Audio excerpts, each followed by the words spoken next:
everyone. Hello and welcome along to the Sports Corner Live. We are back once again for another live watch along on the YouTube channel, and we've got more Champions League action to come tonight. You'll have seen yesterday two incredibly dramatic games, a brilliant match between Dortmund and Sevilla, and also probably one of the best games of the tournament so far. Juventus being knocked out by Porto. Are we going to get something similar tonight in these two games? We'll have to find out. But joining me for all the action today, we've kick off in about 3 minutes' time. It's, of course, it had to be Will, Liverpool fan. How you doing, buddy? I'm doing fantastic, mate. Let me just, I'll turn my camera on. There we go. Yeah, I'm doing great, lad. I'm looking forward to the game tonight. Obviously, we got that first leg win, but with the way we've been playing right now, I know I've said it to you earlier in the week. I wouldn't be surprised if Leipzig got a 3-0 win and knocked us out, and I probably won't come on a live stream ever again. A bit angry. I mean, it's going to be a nervy one tonight. I mean, that game, of course, is so much more open than the Barca PSG one, which we'll talk about in a second. Liverpool Leipzig currently 2-0 on aggregate to Liverpool. Their class is the away side today, although it is taking place in Bucharest. In Hungary, and then you've got Barca PSG, of course. That game 4-1 as it currently stands. Paris Saint-Germain. They're at home tonight, so I am actually just going to quickly change that around. But they're 4-1 up, of course. We saw Mbappe last week get a hat trick, and of course, sadly tonight Adam couldn't join us, so he doesn't get to watch the second leg, which means potentially, depending on what happens tonight, I might have the good side of things if Barca can maybe come back. But let's take a look at the lineups very quickly before these two games do kick off tonight. I know Carl's in the chat, but hey, Josh and Will, how are you? I'm not doing too bad. How are you? How are you doing, Will? He's in a world of his own, bless him. Let me go on quickly. I'm just really nervous, and I don't know why. Because obviously, like I said, we won the first leg 2-0, but I just have a dodgy feeling. I have a really dodgy feeling tonight with the way we've been playing. But you never know. Yeah, it's a tough one, man. I think there's a delay as well, which is why I couldn't hear you straight away. But let's go through the teams very quickly. As you can see on the screen, PSG lineup tonight, 4-2-3-1 for the French side. Pretty much very similar system to what they played against Barca last time. The only obviously notable omission is Neymar. He's still out injured. Draxler, Icardi and Mbappe are the front three today. Just Gay, Paredes and Verratti are in the midfield. Quite a interesting midfield tonight, with the back four being Kazawa, Marquinhos, Kimpembe, Florenzi, with Keylor Navas in goal. Di Maria is back, but he's on the bench tonight, which means we could see the Argentine come on at some point, of course.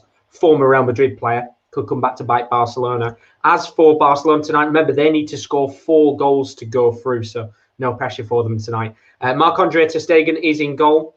Back four of Jordi Alba, Clement Lenglet, young Uruguayan centre-back Oscar Mingueza and Serginho Dest makes up the back four. Midfield three, Frenkie de Jong, Busquets and Pedri, with up top Dembele, Messi and Griezmann, who didn't play last week. He's in the lineup tonight, so there's a lot of pressure on him to go out there and get a few goals to his name. As you can see on the bench, the likes of Pjanic, Braithwaite, Trincao are all different players that could maybe come on later in the match if Barca still need a few more goals.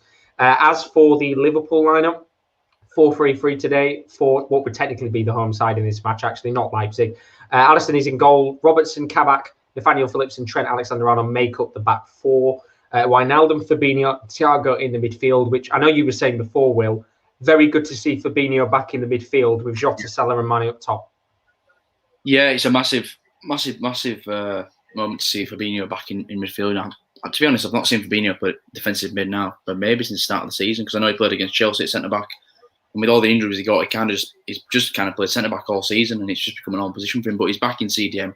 My personal opinion, Fabinho, if he's played at DM, he's currently the best defensive mid in world football, because he just mops up so well. He drops back into the back four to help out, and he's just brilliant to have in that anchor position, and he's just massive to have him back in DM. And we can finally let Thiago roam forward a bit more, and Gini can also go box to box as well. So it just gives us so much more freedom in midfield and makes us much more solid. But I'm also happy to see Jota as well tonight. I think, unfortunately, with Firmino getting injured.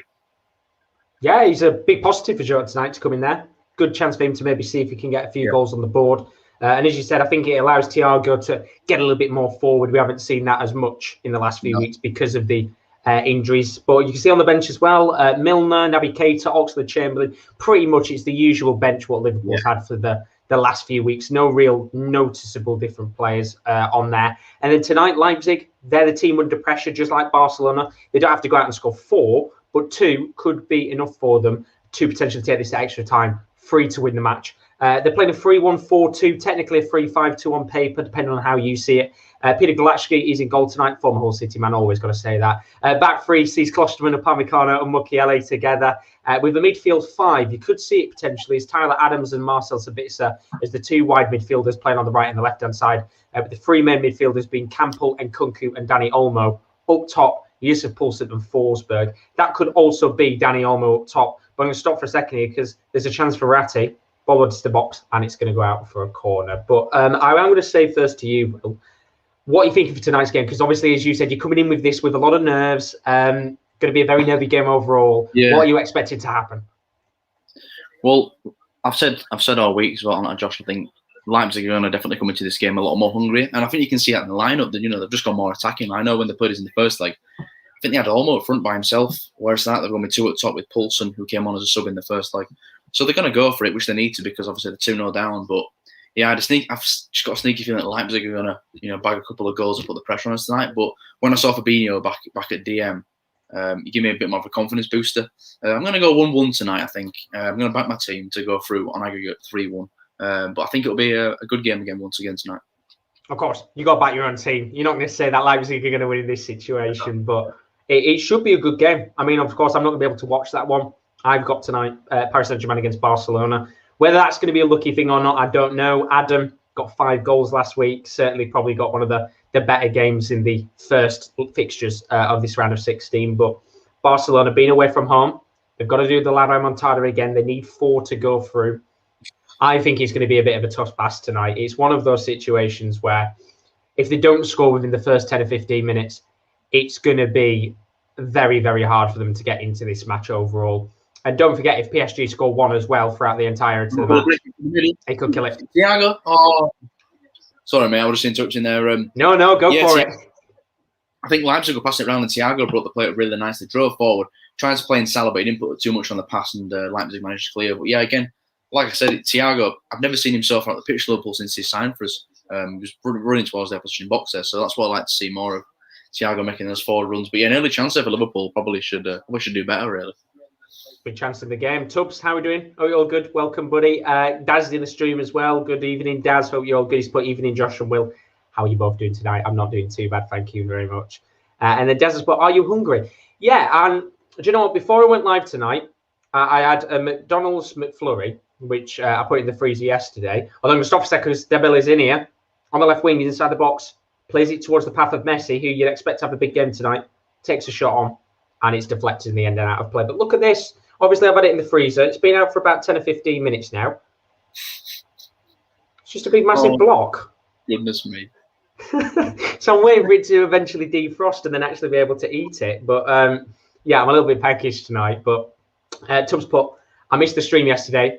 When I tuned in on the game, never got the chance to open any watch-alongs, which is a shame because I don't know if you got to watch it last night, Will, but the Juve Porto game. Did you get to watch it in the end? I didn't watch it, but I was following it, and it's just shit for Juve, isn't it? I mean, a club like Juventus. I know Porto have got a lot of exciting upcoming players, so fair play to them going through. But a club like Juventus, if they want to win competition like this, then Porto should be an easy win for them, really, over 2 legs especially. But the fact that Porto dug in and got the win, fair play to them. And I heard that Pepe at the back, I think he's 38 now, isn't he, Pepe? 38. Yeah, it was absolutely unbelievable. A Liverpool fan put he'd be starting in our defence with the way he played last night. But yeah, great for Porto, but I didn't manage to watch the game, unfortunately. Oh, it was a brilliant match. And do you know what pains me the most is originally that was the game I was going to cover. So I'd had that game. It would have been a nice one to watch overall. But brilliant match. And if you missed it, no doubt one of the best games of the tournament by a country mile so far. Just a really good dramatic match. And Porto already through, as you can see, 4-4 and away goals. And then Dortmund as well last night. That was another dramatic game. That one finished with Dortmund winning it in the end. It finished 5-4, which I'm just going to change that. But Dortmund, Haaland getting 2 goals in that game. Sevilla got 2 late goals in the match. I think there was about 2 minutes of time left. And there was a chance for Sevilla to take it to extra time, but they didn't in the end. But Daz has got a question for you. He's asked, how long is Bobby out for? Do you know? I'm not 100% sure, lad. I couldn't tell you. Klopp said that he picked up a knock, I believe, because obviously Klopp dropped Bobby and Mo for the Fulham game, the 1-0 loss at the weekend. But I think there was something a bit more behind that than just rest. I think he might have picked up a knock, but hopefully he's back available for selection at the weekend. Hopefully it's nothing too serious anyway. Yeah, fingers crossed. Is he onside? Oh, what a chance for Liverpool that was. I thought Mane was offside there. He played like a 1-2 Wijnaldum. Wijnaldum chipped it back over the top of the defence. Mane brings it down on his chest really nicely and volleys it over the bar from about 5 yards out. Probably should be doing a bit better. And is he offside? Start though. Yeah, we're looking pretty dangerous going forward. I've noticed that another thing I've seen tonight from Liverpool is we're high pressing, and to be honest, I've not seen a proper Liverpool high pressing game for many games now. So hopefully we keep it going. But yeah, Leipzig so far, I've not seen much of the ball. If I'm being honest with you. But yeah, 6 minutes gone so far. Liverpool looking pretty good.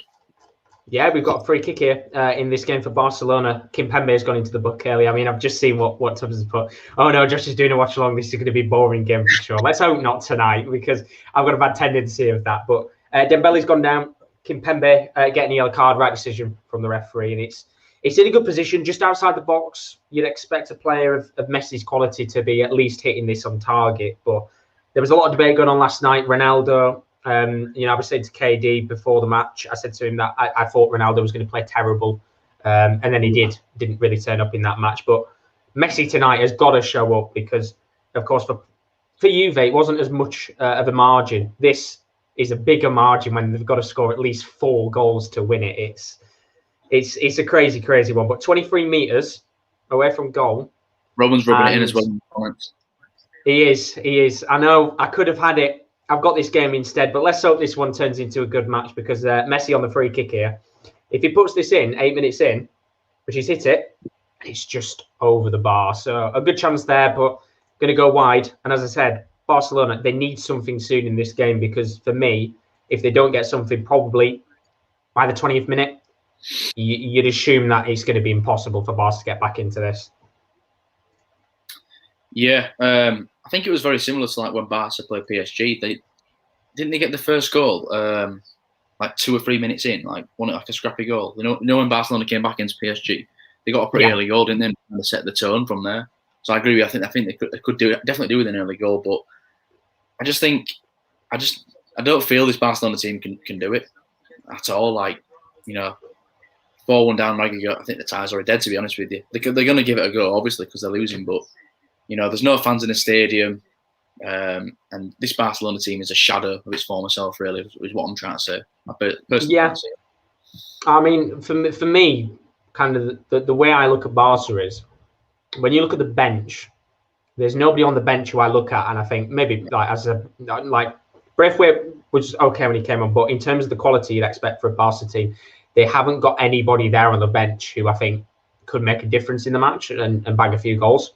They're literally relying on the front 3 tonight, in my opinion, and 11 that they've got on the pitch, because, if it gets 60 minutes into the game and it's 0-0, then, as you said, this tie is pretty much done and dusted. And unless we're getting a classic UCL night again for the second day in a row, I think this is going to be a pretty one-way match where Barca come over saying that. Dembele's in here, takes on the volley, and Navas saves it. Not the most convincing save in the world, but another chance there, and Dembele's looked lively in this first 10 minutes, been the best player on the pitch so far, but they need something soon. They really do. It just kind of seemed like over the past 2 seasons as well, like Barca as a team and an organisation, they're just falling off a cliff, really. I mean, you've got no disrespect to Braithwaite, but he was at Middlesbrough not too long ago, and the fact that he's now playing for Barcelona and he's one of their main options, it's pretty crazy. And just even like getting rid of like Pjanic for Arthur, and Pjanic is probably coming out of his peak, where Arthur is just entering the peak of his career. Selling Suarez because they said he was no good for them, even though he's the top scorer in the league. Just silly decisions like that have just kind of contributed to the downfall of Barcelona, which I'm not too bothered about seeing, because they've robbed that many Liverpool players. I'm not.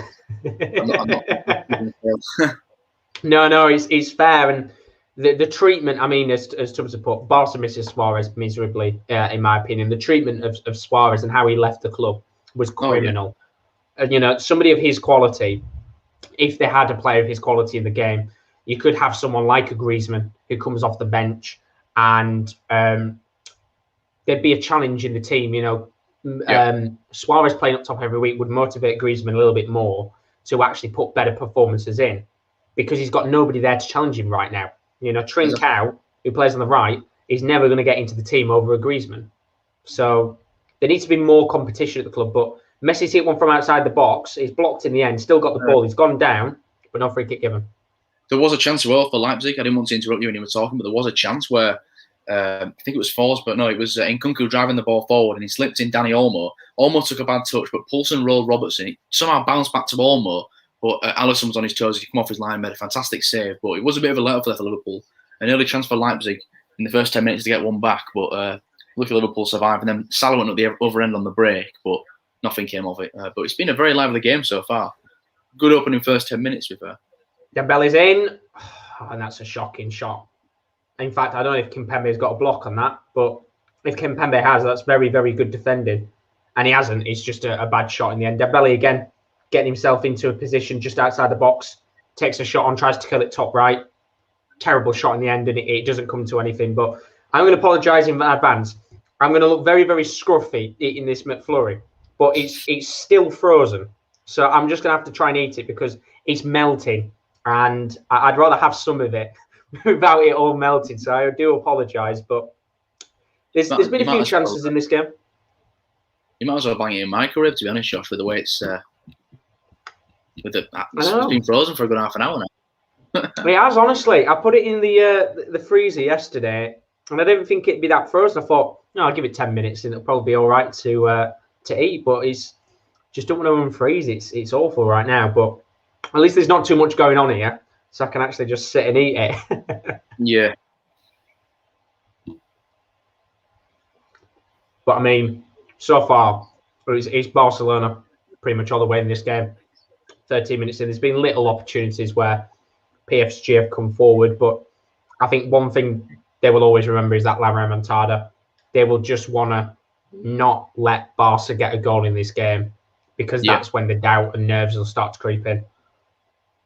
Yeah, that's the thing. It could definitely affect the psyche of the Barca players of the PSG players if Barcelona could get a goal. But like I said, I personally just can't see it. Unfortunately for them. But again, it's one of them. PSG and Barcelona right now are probably just complete opposite clubs with the way they're going. You look at PSG. I know Mbappe needs to sign his new contract because he's a free agent next year. But they've got Pochettino in charge now, which is only going to be positive. And you look at Barcelona, you think, what does the future even hold for them? Messi's a free agent. Messi's their club at the end of the day. If you're losing for absolutely nothing, then that's probably the biggest L in football. Oh, absolutely. And with the way it's going, it still looks like Messi's going regardless of what happens with the whole presidential stuff. I know that's done and dusted now, but they are just going to be a completely different club if Messi goes, because, as you said, the money that they've paid him over the years, they're never going to get a player of that similar quality for a long, long time. Maybe Fati will be the next player, but even now he's nowhere near the standard that Messi is. And you take Messi out of the team, they will struggle big time next season. And I don't see where necessarily they'll get the goals from. No, and it's similar to like Real Madrid when they sold Ronaldo. Like you see all the fans holding the signs up, or we don't need Ronaldo. But at the end of the day, you can try and replace a player. You can sell a player and try and replace him, but the players like Ronaldo's and Messi's, there's no alternative for them because they're that unique, they're that good. No matter how much money you spend, you could buy another 5 strikers, and you probably might not get the output that you get from a Ronaldo or a Messi because they're just that type of player. It's a very one of the world's best of arguably the 2 best players of all time. Yeah, exactly. I mean, Tubbs has asked McFlurry what on earth. Yeah, half of it's bloody melted. I've literally got you can see half of it's just melted on the bottom. So I'm not gonna have a McFlurry at this rate. Like a gone off toffee apple or something. It's awful. Genuinely can't eat it. It's frustrating. But PSG looking to come forward.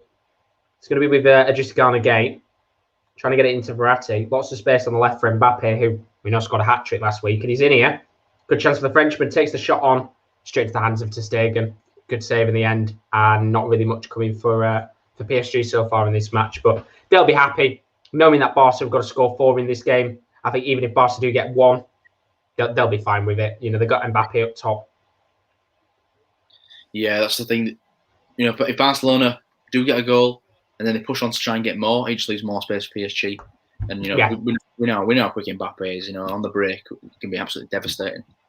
So Barcelona pushing for the game. He's going to make it easy for PSG. PSG might soak pressure up and hit him on the counter. The game is in PSG's hands, and I can't see, barring anything dramatic, I can't see them blowing it at all. No, I can't either. This is a much organised PSG from a few years ago. Daz, I need 2-0 so I can win my bet, Josh, in the red game. You'll have to tell us in the chat what you've got on your bet tonight, Daz. And then Tubbs has put, Josh is struggling with his McFlurry like Liverpool's front three. Honestly, right now, Daz, I'm struggling even more than Liverpool's front three have, because I think they'll score tonight. I think there'll be a goal in this game. It seems to be with the Champions League. Good chance for a header from Mingueza.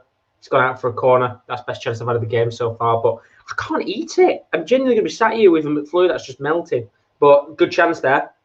Mingueza actually comes off Idrissa Gana Gueye's head in the end and goes out for that corner. But Messi here needs to make the most of this corner because we're nearly 20 minutes in and we haven't had a goal yet from Barca.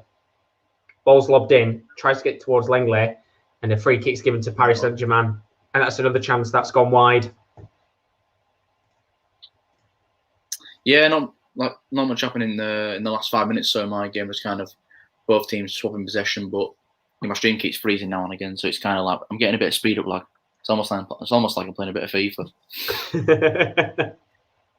But 18 minutes gone now, I believe, in my game. Dembele's in. Good save from Keylor Navas. And again, I think it's going to be flagged as offside in the end. There doesn't seem to be a sense of urgency.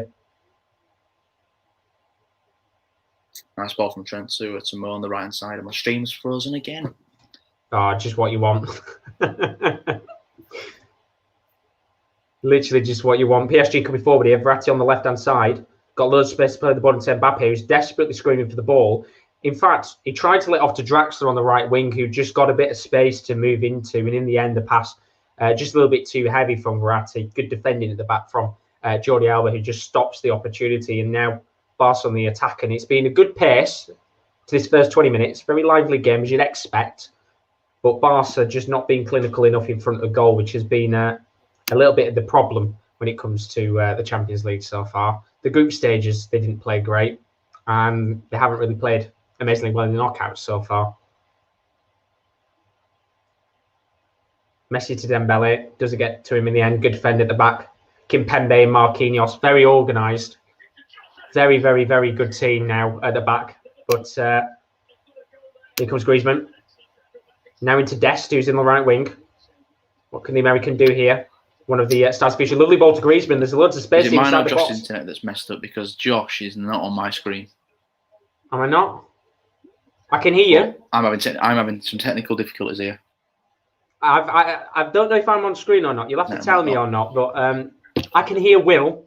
I can hear Will anyway. I'm still on the screen right now. Fingers crossed. Hopefully we've not both broke on stream. But Barcelona coming forward here. Going to be a chance for Dest, who's inside the box. Lovely work from the American. Now into Griezmann on the right wing. Lots of chance and space to whip this ball in.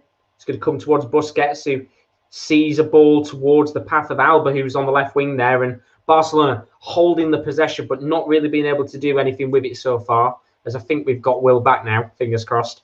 Oh, my internet, it's struggling at the minute. I think it's struggling to work the BT Sport stream and the and also the stream at the same time. So I've just hooked up my computer to my hotspot on my phone, see if that helps and take some pressure off the stream. But the stream's looking a lot more smooth now. But while I was gone, there was a chance for Liverpool from a corner.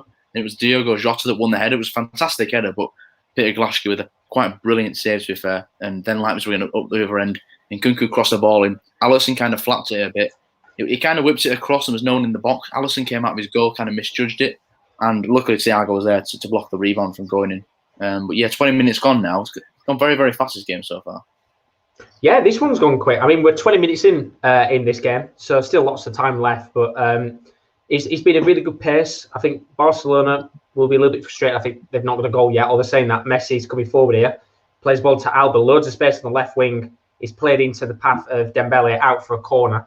And they're putting the pressure on, which they needed to, but they need a goal soon. I think now, for me, it's looking even more impossible. You had to get a goal within that first 10 or 15 minutes, and there's not really been that bright spark in this match yet. Yeah. But yeah, it's kind of the same for me. I know Liverpool had a few opportunities going forward earlier on, but Leipzig have also had a few chances themselves. I say this many times, but the next goal in this tie is huge because if Liverpool get the goal, they'll be 3-0 up on aggregate with 2 away goals. Where if Leipzig get it, they'll only be 1 goal away from tying it up on aggregate. So the first goal in this game is absolutely huge. 100%. I'd say the first goal is critical in this one, but it doesn't really matter because if Barca score 1, they've still got to score another 3 anyway. But it's one of those where they just need to make sure they keep PSG quiet tonight because any hopes of some form of comeback cannot be done if PSG score. But Daz says his friend put it on for him, 25p, that which isn't too bad. Very best of luck with it tonight. I've got a bet on myself currently right now. It was Werder Bremen, Al Ahly, Atletico Madrid, Marseille, Man City, Leipzig, and Barca to win. All the games that have been played already have won. The only 2 left are Barca and Leipzig, and that's for £113. That'd be very nice, but they've hit the bar, Barcelona, and that's the closest they've come tonight.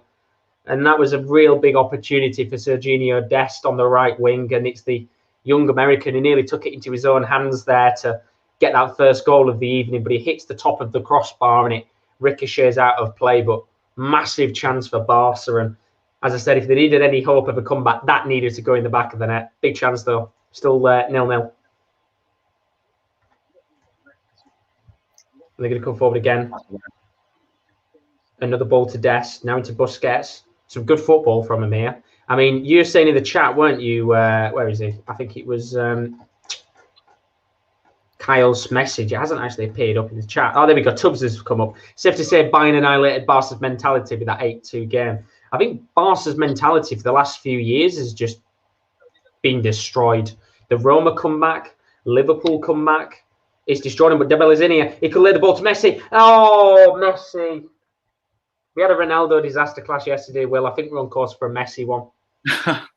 All he's got to do is get a foot on the ball and it's in the back of the net, and somehow he doesn't.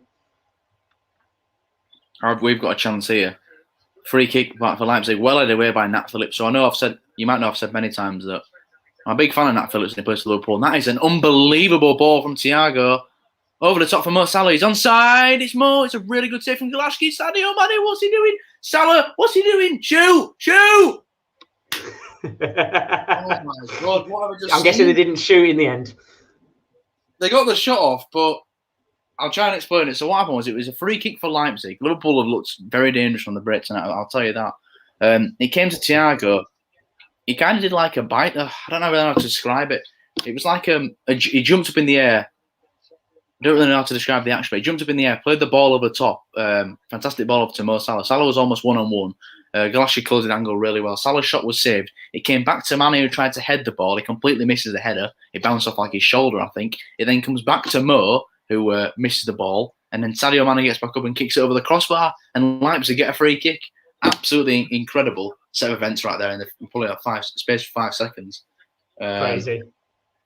Crazy moment there. And I was screaming at the TV because I didn't know how Liverpool didn't score, but it turns out there was a whistle, but you couldn't actually hear the whistle because of my screaming.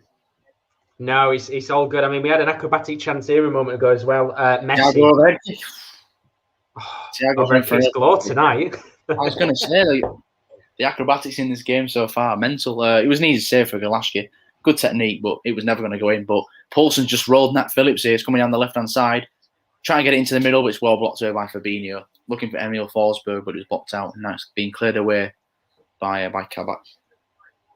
Yellow card in this game. Mingueza has gone into the book for a foul on Mbappe, pulling of the shirt. Referees pulled it back, giving him a card in the end. Always going to be tough to defend against a player like Mbappe, although PSG have been kept quiet in this first 25 minutes, as you would expect. I think Barcelona so far have had 10 attempts in the match, but only 3 on target. So they need something, as I said. But, you know, as this game will continue on, the belief will start to drain out of these players and the fans as well. Carol's put, Shalas has scored that.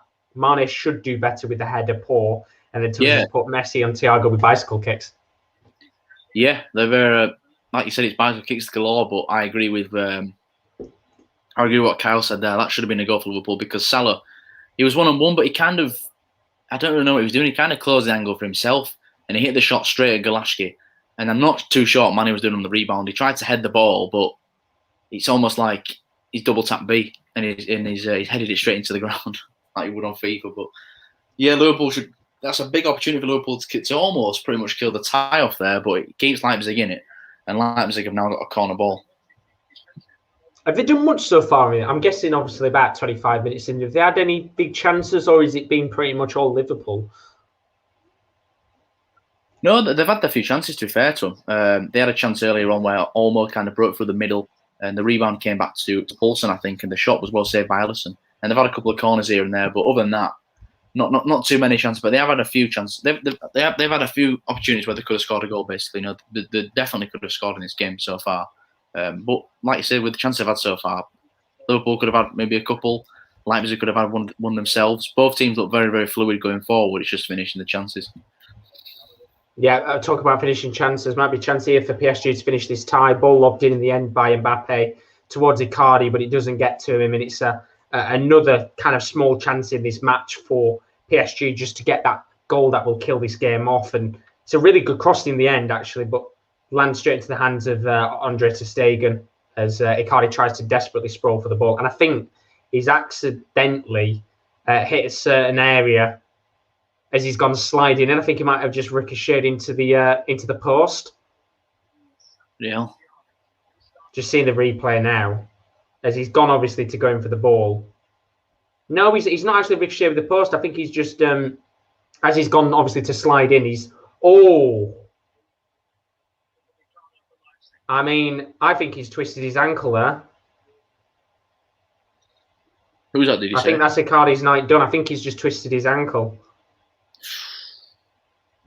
I don't know, but with the way his boot was there, they're checking for by the way, there's a penalty check. Of course, I can't actually hear what's going on tonight. They're checking for a penalty here in this game. It looks like Icardi's going to be all right. I think it was just the way his boot was positioned. It had slightly come undone, so it looked like he'd twisted his ankle at first, which I thought, fucking hell, that'd be bad. Yeah. But they're checking for a penalty for PSG. I think this is with Icardi who'd gone down, whether he was actually pushed or not. And we're just seeing now that, this is going to be a penalty, I think. It's not a case of him being pushed over. It's actually the boot of Langley, which clips Icardi, and it's a penalty to PSG. And a yellow card for Langley. And it's a very unfortunate one. But PSG have got a chance to kill the tie. But we've just another chance here that could have killed the tie. Mane puts a beautiful ball through to Alexander-Arnold. He's coming down the right-hand side. He whips it into the middle. Salah's there for a tap-in, but to be fair, Upamecano with a fantastic clearance just gets out for a corner. But again, Liverpool are getting in behind a lot tonight. But a chance needs to be taken because you don't want to have all these chances, not take them. Just because it allows Leipzig, to linger around in the tie. If Leipzig get a goal, all of a sudden they're back in the tie. They get more belief. So you need to take the chance. You need to kill the game off while you can do. But a corner for Liverpool. It's in by Andy Robertson. Headed on by Jota again, but easy save for Peter Gosch. ter Stegen needs to be the hero here. He's getting a quick touch from the ref, obviously, just stay on the line. We had a whole load of instances yesterday in the Dortmund Sevilla game with the goalkeeper being off the line. But ter Stegen has to be a hero here. If this goes in, he's pretty much done and dusted. PSG with the all-important goal. Mbappe steps up, puts it into the top left-hand corner, and Mbappe was never going to miss it. And it's 1-0 to PSG in a game where, realistically, they've not had to do much in this match so far. All it takes is that one opportunity, which has been given as a penalty, and PSG take the lead. It's 5-1 on aggregate, and 1-0 to PSG on the night. And that is pretty much the game done and dusted. There's no way Barcelona coming back now. What do you reckon you'll see now? Do you reckon you'll see a complete massacre? Or do you reckon you'll see PSG kind of take the foot off the pedal almost and just kind of let the game die out?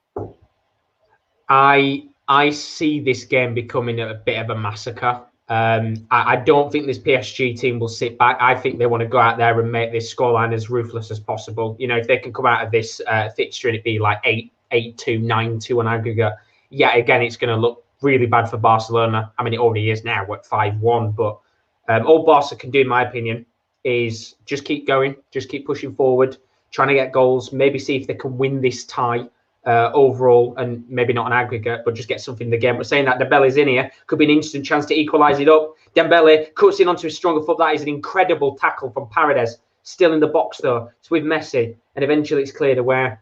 And that would have been a chance to redeem himself. Big opportunity. Half an hour gone in my game now. Last couple of minutes not been much happening. But Leipzig have got a throw on the right hand side. I think they're going to chuck it straight down the line for Yusuf Poulsen. I've noticed they like to use Yusuf Poulsen's size to their advantage. I've seen a lot of direct balls to him so far in this game. And Kunku on the left, though, they're into the Liverpool box here. He lays it off for, I think that's Sabitzer. Sabitzer has a go. Oh, and it's a good save by Alisson. Pretty simple save, I thought. I think it looked like the chance was more dangerous than it actually was. Easy save for Alisson.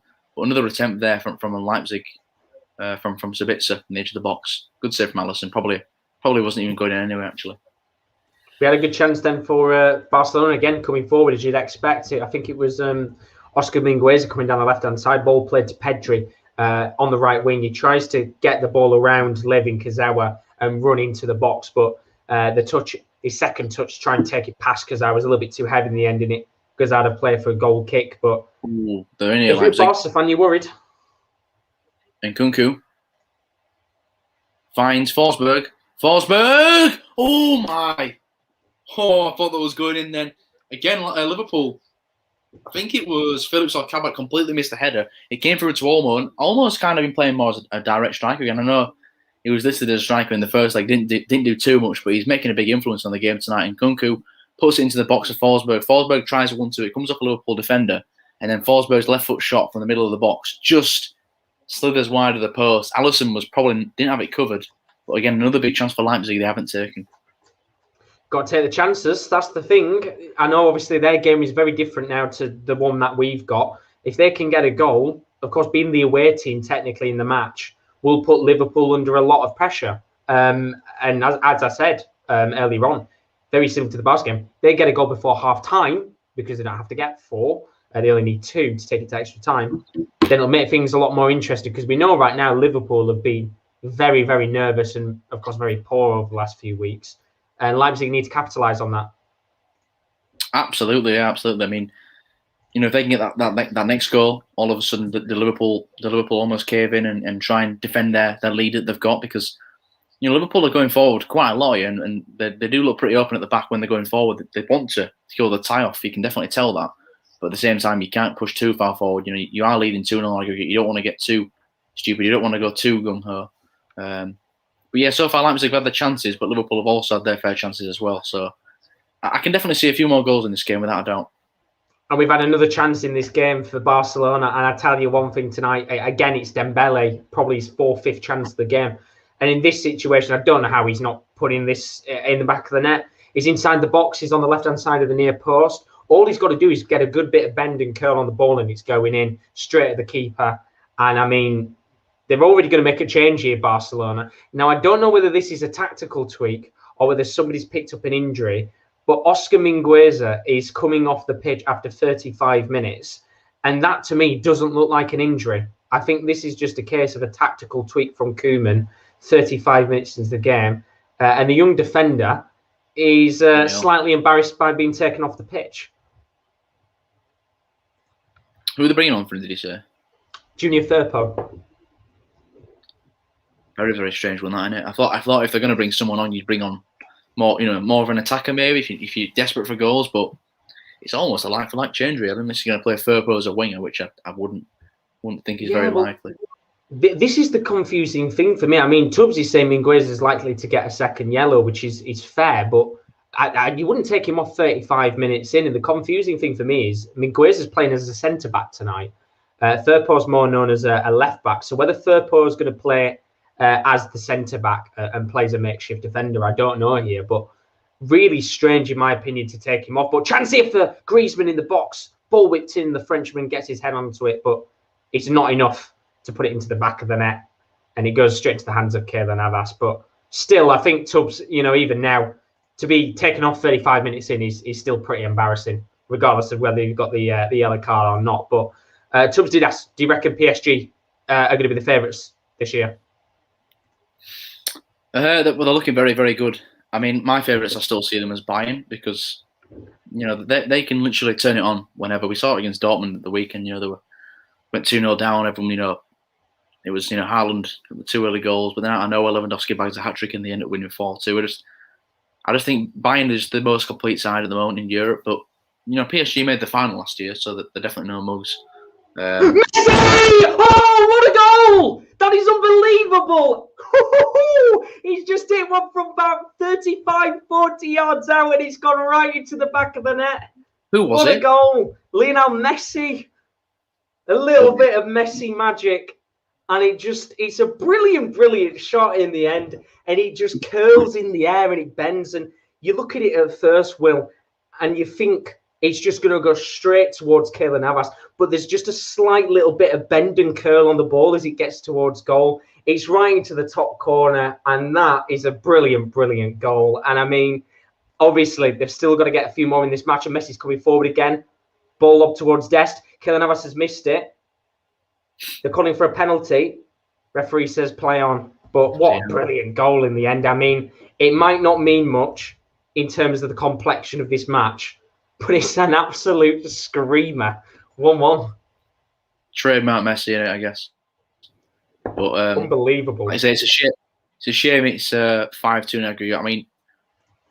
I mean, would three more goals from Barcelona, they'd be leading. Would it be? It'd be tied, wouldn't it, on aggregate? Going to extra time. I think it would. It. Yeah. No. I think it would. Somebody will have to tell us in the comments. I think it would take it to extra time. But I'm just thinking if PSG scored the home goal, whether it changes anything. Because PSG won the first 4-1 away, right? Yeah. So if Barcelona win their 4-1 away, it should go to extra time. Extra time. Yeah. So Barca need to not concede any more goals and bag 3 more to make it to extra time. That'd be incredible. I mean, a moment like that should surely give anyone in the team a little bit of belief to go on and bag a few more. And I mean, obviously, we're pretty much back to square one again from where we were about 40 minutes ago. So obviously, they've had extra work to do here to get back into it. But I mean, that is a fucking brilliant, brilliant goal, regardless of whether it's a pointless goal in terms of how it's looking around. I mean, Kyle's put out my fucking ear. I'll scream louder if you want. It's one of those where it's a brilliant, brilliant goal. I don't know if you've seen it, Kyle, whether you watched the game or not, but 1-1, 5-2, and they've still got to get 3. But don't take it away from Messi there. He's done more than Ronaldo did last night. So don't think people will still probably tweet out tonight saying Messi's had a terrible performance, but he hasn't. Is it a 40-yard screamer? I'm trying to find it now on Twitter. I want to see if I can find it anywhere. Carl's put if Barca win 4-1 on night extra time, hopefully they score 5, but I doubt it. As I said, he's still going to be tough here. They've looked the better team, in my opinion, but they've been so poor on the finishing, apart from that Messi shot, that I'm hoping it does give a little bit of confidence to these players to go out and get a few more goals in this game. To say that was one fine Filipino scream right there. It was a good goal. Let me off. Usually, you're all appreciative for the celebrations. It was a very good goal. Oh my word! It's a brilliant finish. I've just seen it, Josh. Actually, what a strike! It's the way it bends in the air. Just last minute, there's just so much curl on the ball. I don't think even Keylor Navas expects it. That's what I was thinking. Because Navas, he kind of he doesn't almost dive. He just kind of jumps in the air and he's unexpectedly flown past him. I think, like you say, the swerve on it just completely mugged him off. But Messi's no stranger to scoring goals like that. It's a phenomenal finish. And Diego Jota, he's through on goal. Oh, what? Straight at the keeper. That was Liverpool driving forward. It looked like they lost the ball. Jota then, pressed the defender, won it back, got to about the edge of the area, took a shot, but it was straight at Golaski. And Golaski, he's made a fair few saves tonight for Leipzig and goal. He's probably kept them in the tie, but again, Liverpool, another big opportunity. And I'm definitely seeing some of the defensive frailties that Leipzig had in the first leg, where they've been giving it so much space in behind and making terrible errors at the back. But yeah, Jota, chance there for Liverpool, but still 0-0. Big chance. I mean, Carl, I have the pleasure of watching Liverpool Leipzig tonight. I'm not watching it, which, to be fair, is understandable. I think there'll be a lot more people watching that game just because, realistically, it's a little bit more realistic that they're going to come back into it. But 4 minutes left on the clock. If Barca can get one before half time, it will make this tie interesting because 2 goals is not out of sight in 45 minutes. And Messi's coming forward again here. Lovely ball to Dembele. Cuts in. He's on the left wing. Now it's towards the path of... Oh, it's a great save. I think it was Pedri who took the shot from outside the box. And in the end, Keylor Navas just gets a little touch on the ball, gets it away from his goal, and now there's a chance here for PSG to counter-attack, and it's going to be Kylian Mbappe. He's up against Frenkie de Jong, who's playing as the centre-back right now. He takes the shot on, and ter Stegen gets it straight into his hands, and it's still 1-1 in this game. Carol put, the funny thing is the commentator said Barca scored. I know his celebration was coming. It still took me by surprise. You know me. But it's one thing I don't like about BT Sport is how far it is behind.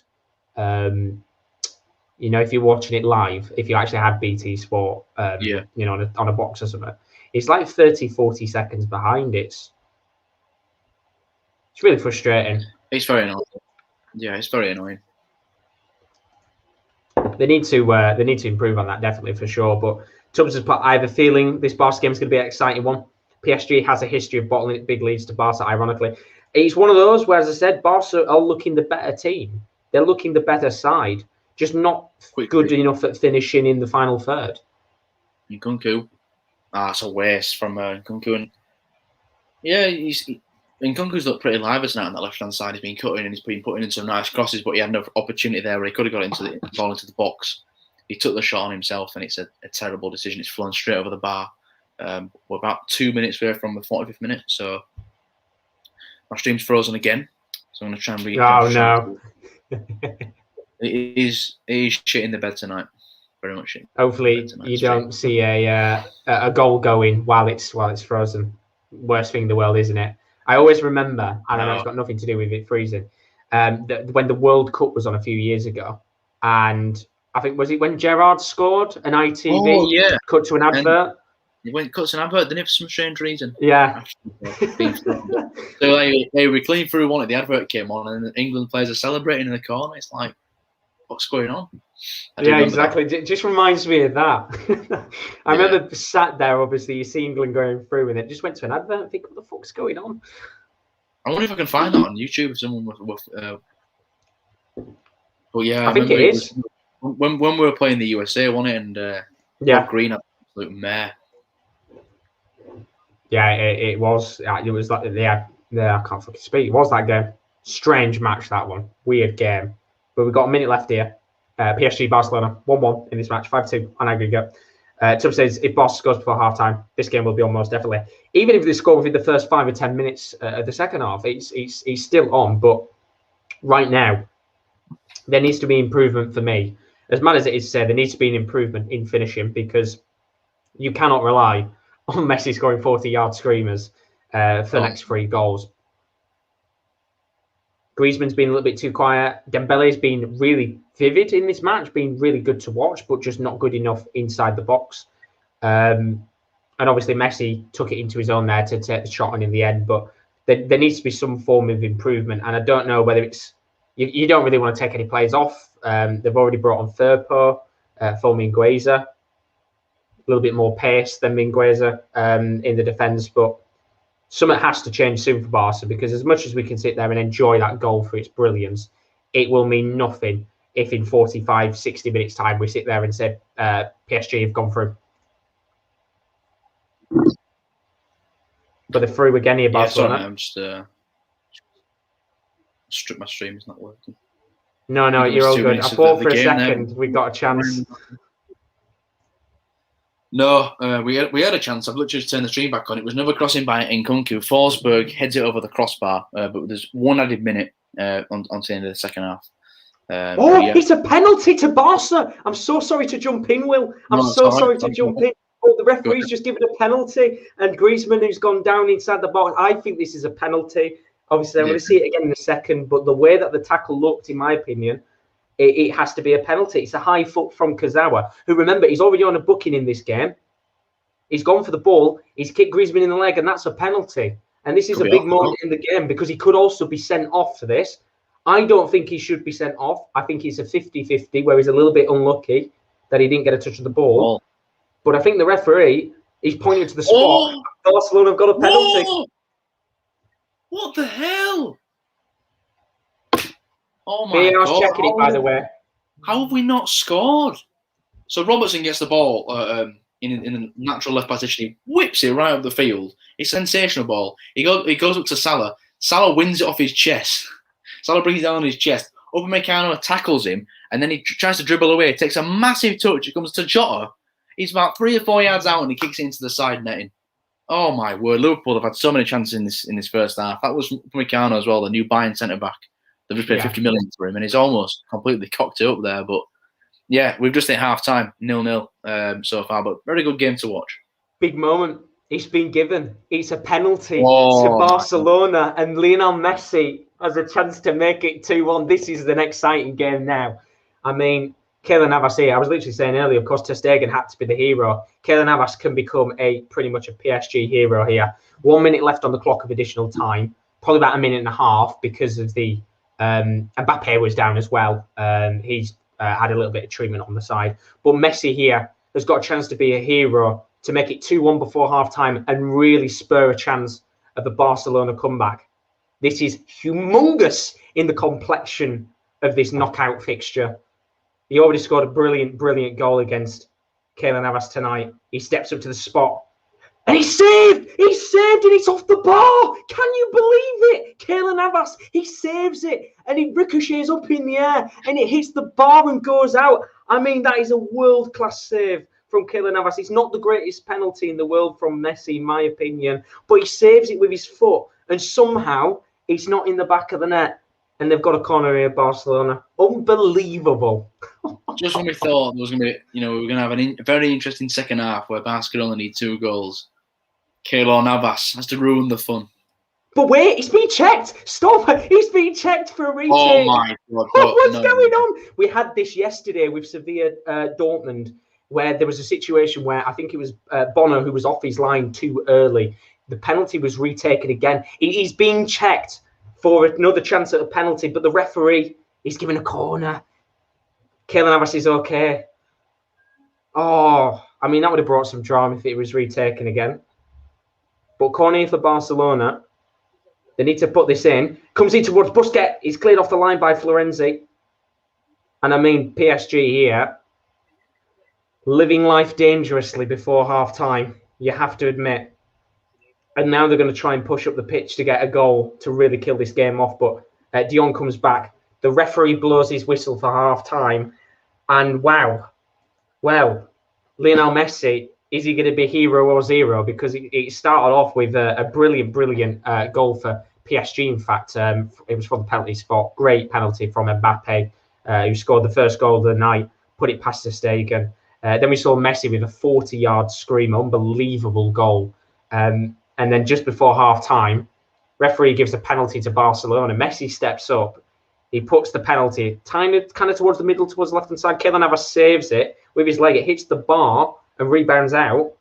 We thought it was going to get retaken again for a chance, potentially with Navas off his line, but he doesn't. And I've got to say, PSG there, a little bit lucky to have not gone in at half-time 2-1 down on aggregate. Sorry, not 2-1 down on aggregate. 2-1 down in the second leg and 5-3 on aggregate. Crazy end to the first half. Well, think about it. If Barca scored that penalty going into half-time, the spirits could have been super high with the Barca players, but I feel like that missed penalty could have just kind of, it's a punch to the gut. It's like, we could have only needed 2 goals, but I think PSG, like you say, will be breathing a sigh of relief there because, maybe the players might have been having flashbacks if that penalty goes in. Yeah, I mean, it's mad, isn't it? Tough saying you can actually rely on Messi scoring screamers. That's Messi we're talking about. True, but right now, I think we might be saying Messi needs to work on his penalties because he wasn't the greatest penalty in the world, in my personal opinion. Some people might disagree and say it was a good one, which is completely fair. But as you said, what does it do here for Barcelona? Did they go in at half-time thinking we could have been 2-1 up in this game and going into the second half full of belief? Or will they look at it and say, do you know what? We've been the better team in the second half. If we can just put a little bit more effort in, we can go out there and maybe get a comeback. Because, I'm looking at the stats of the game right now at half-time. Overall, we've had 11 shots for Barcelona. 8 of them have been on target out of the possible 11. So they've had lots of chances in the game. PSG have had 5 shots, 3 of them on target. But it's Barca who's dominating the match. And as I said, if they're a little bit more clinical in the final third, they could have had 3 or 4 by half-time. And we could have been sat here saying they've completed the first half comeback. But right now, I think PSG might be looking and thinking, we might have got a 3-goal advantage, but do we actually need to go out there and score a second if Barca come out firing on all cylinders in the second half? Because right now, it's a great game to watch. It's a brilliant, brilliant game, but still not good enough for Barca to get back into it, in my opinion. Yeah, the first leg's kind of messed it up for a minute because, like you say, that Messi goal's unbelievable. They've looked much better, but at the end of the day, they still need 3 more goals. It's a massive ask in 45 minutes. Obviously, we've seen it. We've seen it happen to them personally when Liverpool obviously got the 3 goals in the second half with Wijnaldum and Origi. So it's doable. It's football. Anything can happen, but you just wonder could they really root that missed chance by Messi from the penalty spot? Because if they get 2 more goals and they push for that final goal, and they're thinking, look, if that penalty goes in, the game will be tied right now. So it's one of them. But we'll see how they come out in the second half. They've got nothing to lose. They might as well go for it. Yeah, exactly. They've got nothing to lose in the game, and I think it'll be another brilliant second half just to see what happens with PSG as well, because they might be looking and thinking we might actually have to go out there and get 1 more, depending on what happens in the first 20 minutes or so of the second half. But obviously, your game as well will 0-0 at half time. Probably shouldn't be 0-0 with the sounds of some of the chances in the game. But Liverpool, with 2 goals, 45 minutes left to hold on to that result, and they might be going through to the next round. Yeah. This game should definitely have at least a few goals, maybe for both sides, arguably.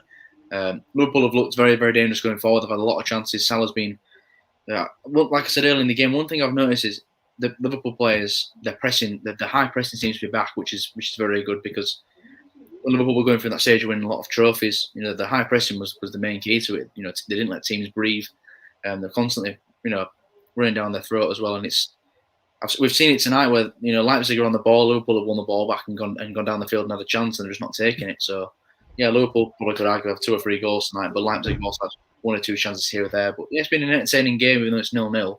But it could finish 0-0, and I won't be bothered because Liverpool are going through. That's all that matters, is the result. But hopefully we don't pitch it in the second half. Yeah, fingers crossed. I mean, if you can get another goal in the game, it should realistically kill the tie-off. You can't see Leipzig scoring 3 goals in 45 minutes. In fact, they'd probably have to go and score 4 realistically because of Liverpool getting the extra goal in the match. But David, how are you doing, buddy? Are we all good? Welcome to the stream. Let's have a quick talk about some of the stuff still to come on the channel over the next few days. Don't forget, tomorrow night, Man United are going to be taking on AC Milan and Slavia Prague Rangers. The Europa League is back for their round of 16. You could join myself, Kieran D, Rowan, and KL. Myself and KL are going to be covering the other 2 games. That is going to be live from 5:45 with Kieran D and Rowan running the show there. And then straight afterwards, you could join myself, Kieran L.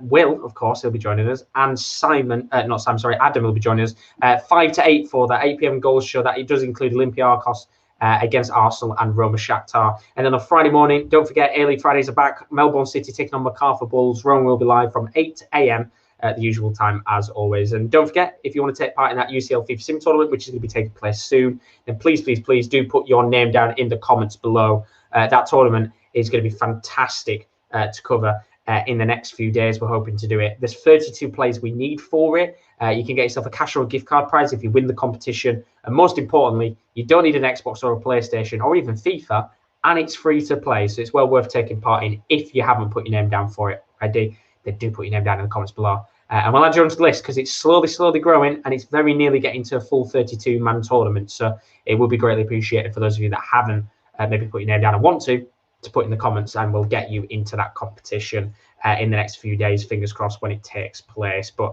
that's all of the update stuff with content ongoing wise. Tubbs has put, is Will joining you in the college? I don't know. What do you mean? He put, is Will joining you in the college? The college? Sorry, I had to mute and off there. I'm watching. I'm very confused. You'll have to tell me, Tubbs, in the chat. Is Will joining you in the college? I can't get me around. I don't know. I don't know what you mean. You'll have to tell us, Tubbs, there. I'm probably just having a really bad mind blank. Is Will joining you in the college? David's put his name. There we go. Go on, David, coming into the competition. I want to put myself forward, Josh, mate. We'll put you on that list because I know there's obviously Daz's friend as well that wants to take part. So that's another 3 names on the list over the last few days. But games. But get in there, David, you absolute shagger. David's going to be the tournament as well, so that's another name down. Obviously, we'll give you more information when that tournament takes place, but it should be the next few days. I've got the list here, Josh, by the way. I'm just going to count how many we've got now. Have you got a list as well for the? Well, I haven't got a proper list, but I've got 2 of the names I need putting down. One of them is Mason Baker. I'll put them down now. Nice, do a bit of admin work on stream. And then the other name is Liam Locke. All right, sound. Put that on as well. Yeah, so far I've got 1, 2, 3, 4, 5, 6, 7, 8, 9, 10, 11, 12, 13, 14, 15, 16, 17, 18, 19, 20. 22 people. 22. So there we go. 10 more spaces left, which I'm going to tweet that out again a little bit later on, see if we can get a few more people to take part, maybe put it in some Reddit groups and stuff if people want to take place. But David's asked, do you need anything, any particular criteria? To give you the best rundown possible, for those of you that are in the stream and you're wondering how it's going to work, as I said, you don't need an Xbox or PlayStation for it. You don't need FIFA. The way the tournament's going to work is going to be a knockout tournament. So there'll be 32 people taking part. You'll have 2 legs from the round of 16 onwards. For the round of 32, it's only going to be 1 leg. The reason why is because then we'd have to play 32 games, which is a hell of a lot of matches to play. So 16 is probably easier for the first section of the tournament because it's going to take quite a bit of time to get through that anyway. But what we'll do basically is before we do the tournament, we'll do a live draw on the channel where we'll get the 32 teams sorted. It is based on this season's Champions League. So all 32 teams that have been in the Champions League this season will be in the pot. So you could get yourselves a Barcelona, or you could get yourself an Istanbul Basaksehir. You could be unlucky in that respect, but we'll spin a wheel like we did with the Euros, if you watched that a few months ago. So everybody's got an equal chance to get a Barca or an Istanbul. And then what we'll do after that is once we've drawn those teams, we'll then draw the fixtures of who faces who. And then it is basically the AI, it will control the 2 teams.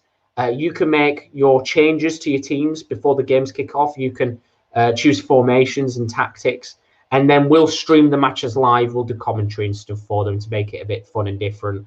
And then, as I said, as we progress on, when we get to the round of 16, there'll then be 2 legs. So each player has a chance of a potential comeback like the Champions League does. And then eventually, I think we'll do it over the space of a weekend. We'll have a winner by maybe Sunday night, Monday morning, and then that person will win themselves a cash or a gift card prize if they want to take it, of course, depending on which one they want. And that's pretty much it. It's as simple as that. Now, the thing is, if this tournament goes well and you guys enjoy it, we will run another tournament in the near future, in the next coming months, and we'll do it a little bit more often as a bit of a thank you for you guys for supporting the channel. Obviously, we'll do little giveaways and stuff for you guys because obviously you've all been on the channel a lot, helping us out, supporting us content-wise. So it's a little bit of fun for us as well on the side. But that's the tournament. Me and Will kind of organising that over the next few days, and then we'll give you a little bit more information when that is set up in the near future. And then Tubbs has given us the response what we needed to what he was saying. I think it was Kale who mentioned you're all in the same college except for Will, and you guys are convinced he will be in the same college. Yeah, we were convinced him to move in at university with us, and hopefully, fingers crossed, he will be soon, and then we can do watch-alongs together. She's great. Yeah, I do go. We do go to the same university. As of right now, we're both second year, so it's just like I say, just living in the same accommodation because I currently live at home. But you will be pleased to hear, Josh, that I did email accommodation. They said there's no places, but someone dropped out last night, so they've let me know about that. So I think it's looking good anyway. Fingers crossed. Touch wood. Might potentially have you in the household, and then you'll be able to see a few watch-alongs. Well, Will's actually here. We can do it together, which would be brilliant. But much easier than dealing with my crappy Wi-Fi that is anyway, because it's frozen about 5 times tonight. It's just really letting me down again. Now, honestly, being here for me is a blessing in disguise, because when I was doing the darts streams a few months ago, it was terrible Wi-Fi back at home. So, like, being here is an absolute blessing in disguise. But very quickly as well, I know Kyle's put the link in the chat. Let me go forward. There we go. If you haven't checked out our social media already, then please do. Our Twitter is @the_top corner, and our Instagram is _sportscorner_. Do go and check those out if you haven't. We always post and tweet out on Instagram and Twitter when we go live. Also when we post articles up on our website, which is thesports-corner.com. We've got new articles available every single day. We've had a lot go up today. A piece on League One football, looking out for some potential future talents there. You had a piece, didn't you, Will, that went up not too long ago about Dak Prescott in the NFL? Yeah, put a post yesterday about Dak Prescott signing his new contracts. He's now the second highest paid player in NFL history. 4 years, $160 million, $75 million at signing. So he's a very rich man now. So the article is on there about that. His press conference was actually tonight, so I'm going to watch that after the games. His introductory press conference to the new contract. So that'll be on YouTube right now. But yeah, go give it a read and go check out the page, because as Josh said, we're getting a lot more pieces up now. But yeah, we've got a lot of content on there, haven't we, Josh? Yeah, we have hell of a lot of content. We've had a few of the pieces as well today. There was a piece from Adam, which he did a little bit, as I said. I think he did one a few days ago on the handball rule, which was a very interesting piece. And most importantly, we've had a few other pieces as well, which includes a piece that was written by, I think there was another piece that went up today. I'm trying to quickly load up the website to get my memory going, because there's about 6,000 different pieces we've put up. There's so much on there. In fact, I'll tell you what I can do to make life easy for you. Let's just show you the actual website in general while we've got a little bit more time. So if you haven't been on it yet, that is the website, as you can see on your screen. So we've got loads of different pieces on there. As I said, we've got a piece about Saracens, which is what I wanted to say, in rugby. So if you're a big rugby fan, we've got content on there. And then we've got a piece based on Haaland and his impressive performance last night in the Champions League to be able to get Dortmund through to the next round. But we've got a whole host of different content on there: wrestling, racing, rugby, NFL, MMA, football, esports, and darts. So we kind of cover a hell of a lot of different sports. And we also have a little live section. So if you ever miss out on the YouTube videos, maybe you just want to quickly access them, we are being able to get onto YouTube, then the sports-corner.com is the place to go. And you'll be able to see a little live box there, which will update when our streams are on. Although saying that, it should be coming up saying we're live right now, and it hasn't. So I am going to actually check into that. I didn't actually realise that until now. I'm going to check on that in a little bit. But do check it out indeed. Well worth it in the end. But David's asked us predictions for the second half, which are about to get underway. I think there'll be a few goals in the Liverpool game.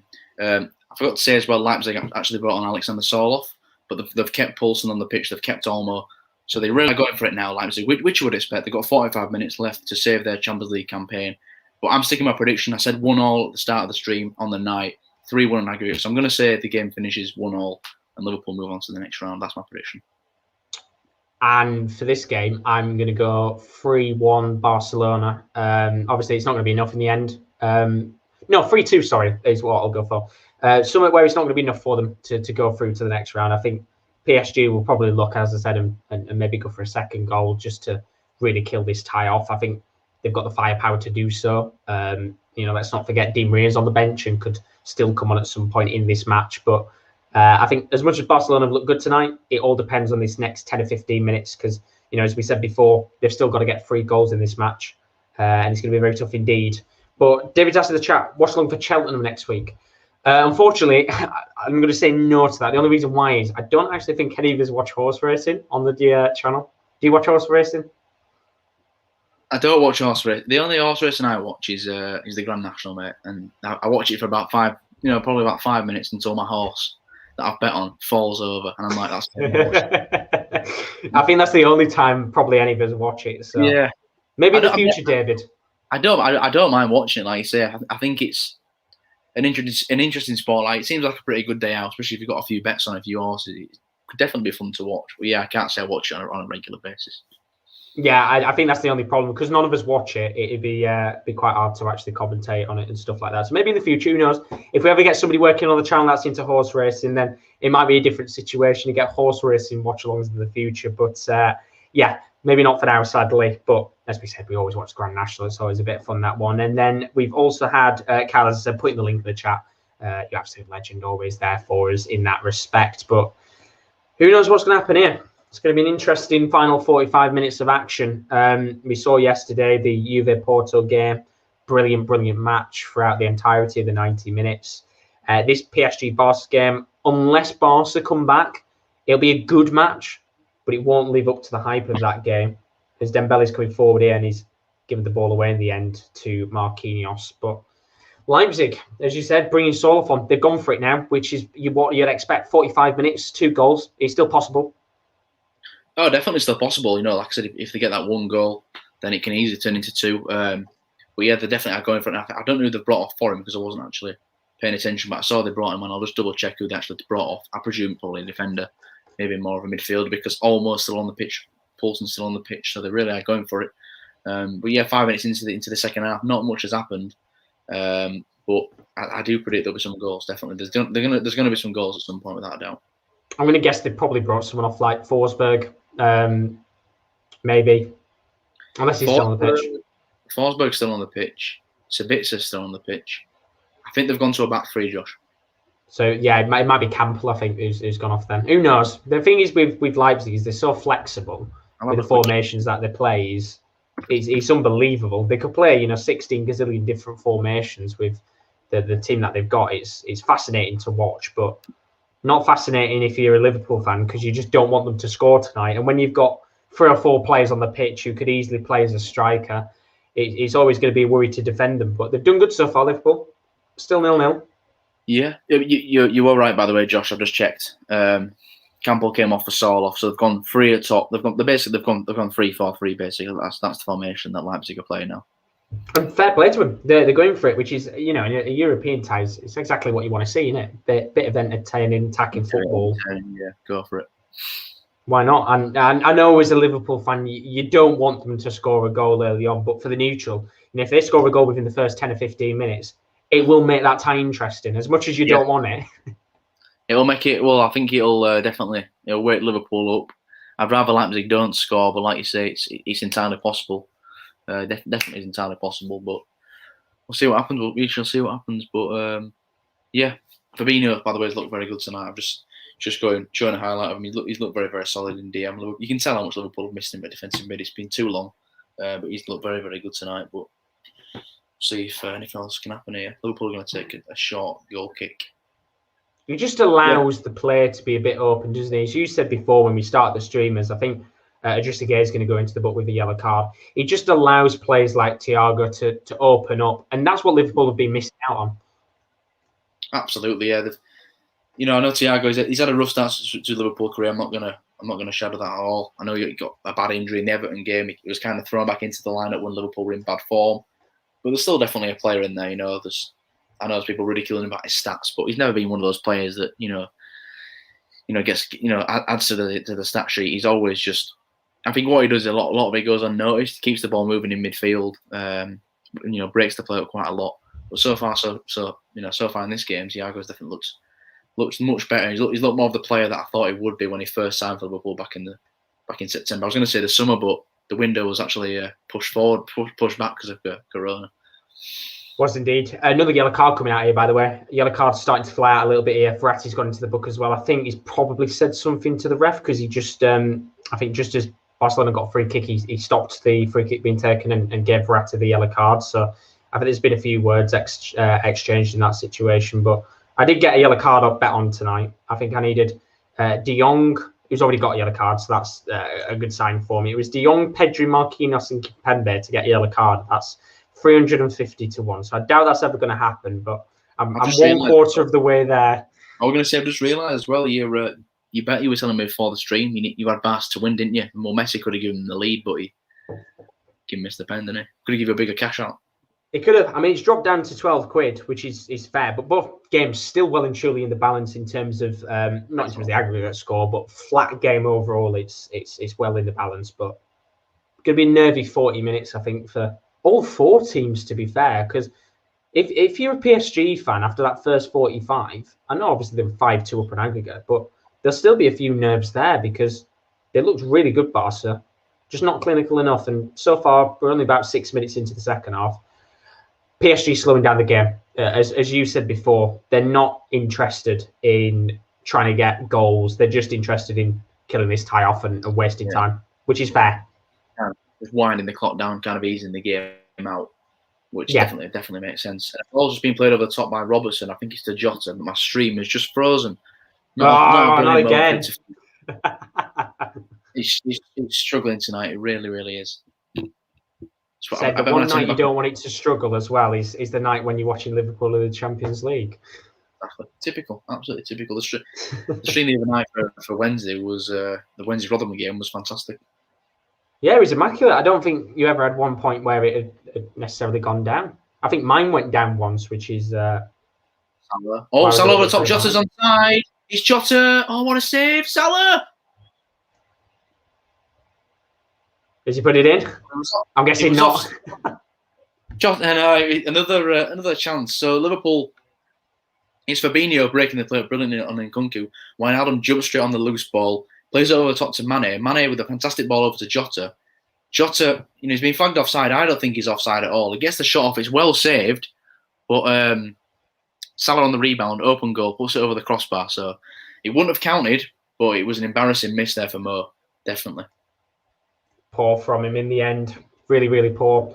As we said before, get one goal in the game. It kills it off. 3-0 is going to be really hard for a team like Leipzig to come back. I think we had a similar situation, although stop for a second because Dembele is in the box, tries to play a ball towards Dest. Actually comes off Dest in the end and straight into the path of Kimpembe. He'll be a little bit lucky there that it's actually come to him. And no chance there for Barca. But I can't see Leipzig scoring 3 if Liverpool get one. No, me neither. As time ticks on, it's going to be less and less likely for them. I mean, they're struggling to score 1 right now, regardless of scoring 3. Have Liverpool played good defensively tonight, or are they still looking a little bit shaky? No, they've looked solid. And to be fair, Josh, in the first leg against they looked really solid. Kabak and I think it was Kabak and Phillips at the back in that game. It's Kabak and Phillips tonight, the 2 young lads, and they both look really, really solid. To be fair to them, Leipzig have had a few chances here and there, but Leipzig are always going to get a chance. You can't shut a team up for the complete 90 minutes. But yeah, so far so good for the back 2 centre backs. But again, Trent's also played well defensively. Robertson's looked really well defensively. I think we're just having Fabinho sitting in front of the defence. It just adds so much confidence to the squad. But yeah, they've looked a lot more solid than they did against Sheffield United, surprisingly. Well, this is the next question to ask. This will be twice now, as you've said, depending on what happens in the next 40 minutes or so. This will be twice now where we've seen Phillips and Kabak play very well together. Is that the centre-back pairing for now, which Klopp should go with, to allow Fabinho back into the midfield to open things up a bit more? Oh, absolutely. I mean, I said it numerous times that I know people on Twitter, mainly Liverpool fans, were saying, they'd rather have Fabinho at centre-back, to add a bit of confidence, but I want to see Phillips and Kabak play together because, at the end of the day, they're still young players, but the only way you get better is by getting game times together, and you need to build that centre-back partnership. I know when Liverpool, when they got to the UCL final and lost to Real Madrid, it was Van Dijk and Lovren, but Lovren was he was so confident playing next to Van Dijk, it kind of shadowed his weaknesses, if that makes sense. There was a very strong partnership, good unit. So if I were Klopp, I'd love to play Phillips and Kabak together because, at the end of the day, those Kabak's 20 years old, I think Phillips is still pretty young, so these are the centre-backs of the future. And I know when Van Dijk comes back and Joe Gomez, they're going to put straight back into the lineup. But it'll be nice to know that you've got Kabak and Phillips available off your bench if you need them, that have got, game time experience with each other. So I definitely look to play those 2 at centre-back and keep Fabinho in midfield because, it's only been 60 minutes played, but I've already seen a massive impact just by putting Fabinho at defensive mid. It's just a massive difference.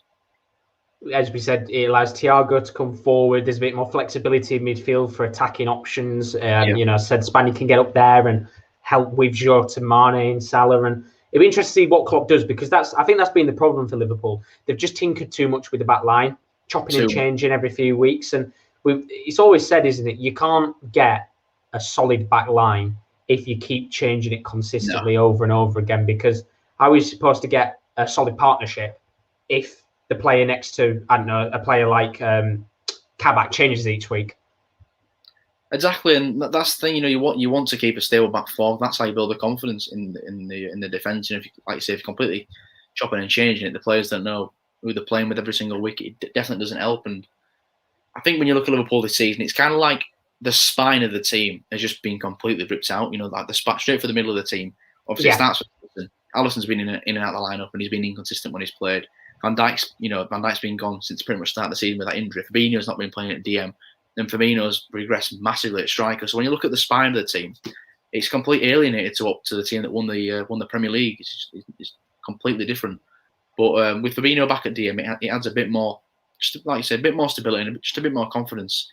And I'm sure the centre-backs just feel much more confident knowing that Fabinho is sat in front of them, because many a time you see Fabinho at DM, but he'll sometimes drop back into the centre-back positions and just kind of help cover up the defence even more. So it's definitely a positive, and I think with the way Liverpool play tonight, Klopp's probably going to look to play this formation the rest of the season, barring any more stupid injuries that could happen. Yeah, that's always going to be the issue, isn't it? It's just if any injuries come up, which this season has probably been Liverpool's biggest curse. But the fact that they've played twice now, in the formation they have, the system a little bit different to what they played in the Premier League, and it's working. It should be the way that Liverpool go, because I don't necessarily think, of course, the attack has been a little bit shy right now, not scoring as much. But tonight, with the way it stands, they could have had 3, 4, 5 if they were a little bit more convincing up top. But maybe Jota coming back as well is a massive bonus. With Firmino injured, it allows him to get more match fitness. And you never know if Jota gets back to the form of a couple of months ago.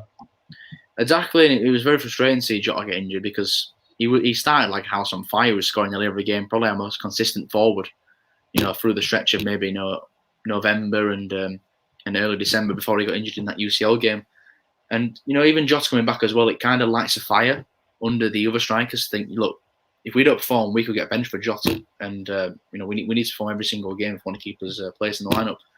Leipzig have made a sub, by the way. Forsberg has come off for Justin Kluivert. So a fresh attacker has come on for Leipzig as they look to try and get a win. And your boy, Hwang Hee-chan, has come on for yes. He's on. That's what we love to see. And to be honest, Hwang Hee-chan, he probably could have got a goal in the first. Like right at the end, Leipzig had a chance where the Liverpool defence switched off for a minute and Hwang Hee-chan was clean through, and he tried to flick it past Alisson. It just went wide of the post. And you just wonder if that one went in. This game would only be separated by a goal right now, but we'll see if he can redeem himself tonight, Hwang Hee-chan, and get a goal. But half an hour to go. Still 0-0. Yeah, we've had a few changes here as well. 2 changes. We had a change actually, I think, at half time for PSG. Diallo came on for Kazawa, who'd already been booked in the game and could have been sent off potentially for the penalty shout. But Idrissa Gueye's come off for Danilo Pereira, the Portuguese player, and Angel Di Maria's come on for Julian Draxler. So a few like-for-like players coming on. Should be interesting to see what PSG do here, because as I said, I still feel like this last 15 minutes has been a little bit flat. Barca probably not now going to go out there and get a win. Great tackle there from Full.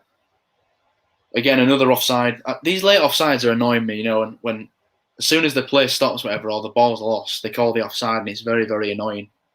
He's miles onside. That's a shocking. He's onside. That's a shocking call from the linesman. But the cross from Kluivert was blocked well by Nat Phillips. He threw his body at him, got a good blocking. So the offside didn't even come to much anyway. But yeah, another chance there for Leipzig. They are looking. You can tell they're pushing forward a lot more now. But you just wonder how long can they do that, because it's going to leave the gaps for Liverpool's forwards, even though they have been extremely toothless tonight, because the amount of chances they've had, it's just absolutely ridiculous.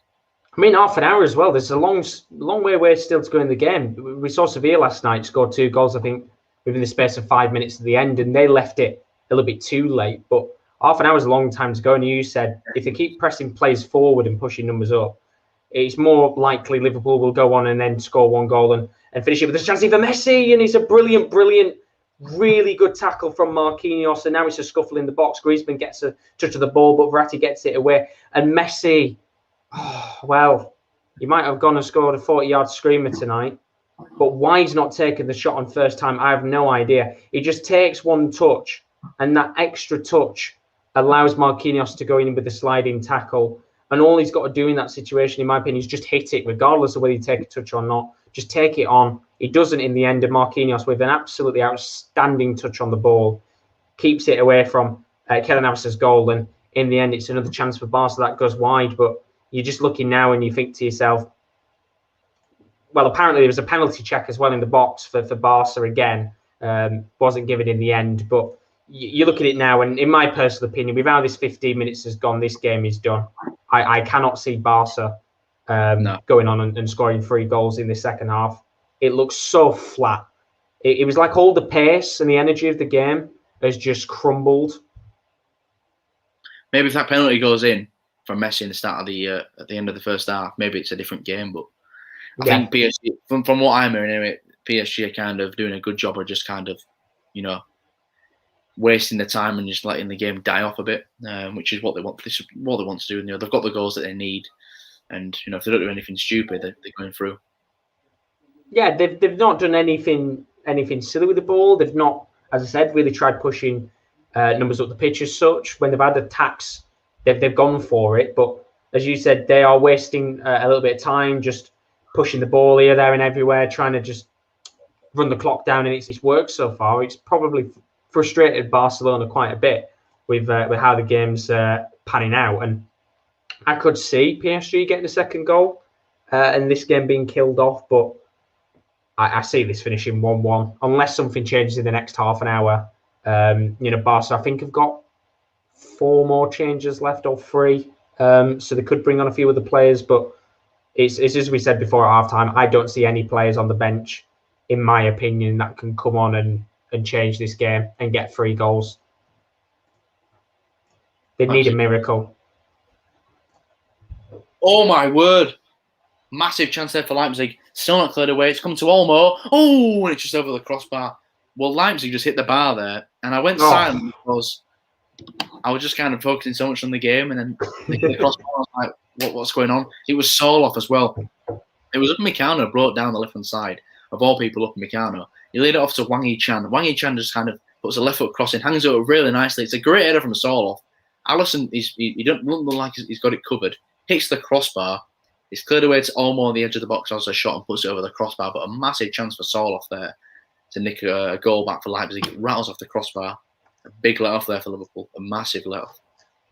Big let-off indeed. I'm still waiting, by the way, for one of those 2 teams in Barca or Leipzig to go out there and get a goal, because that bet is still well and truly in the balance with both scores being equal.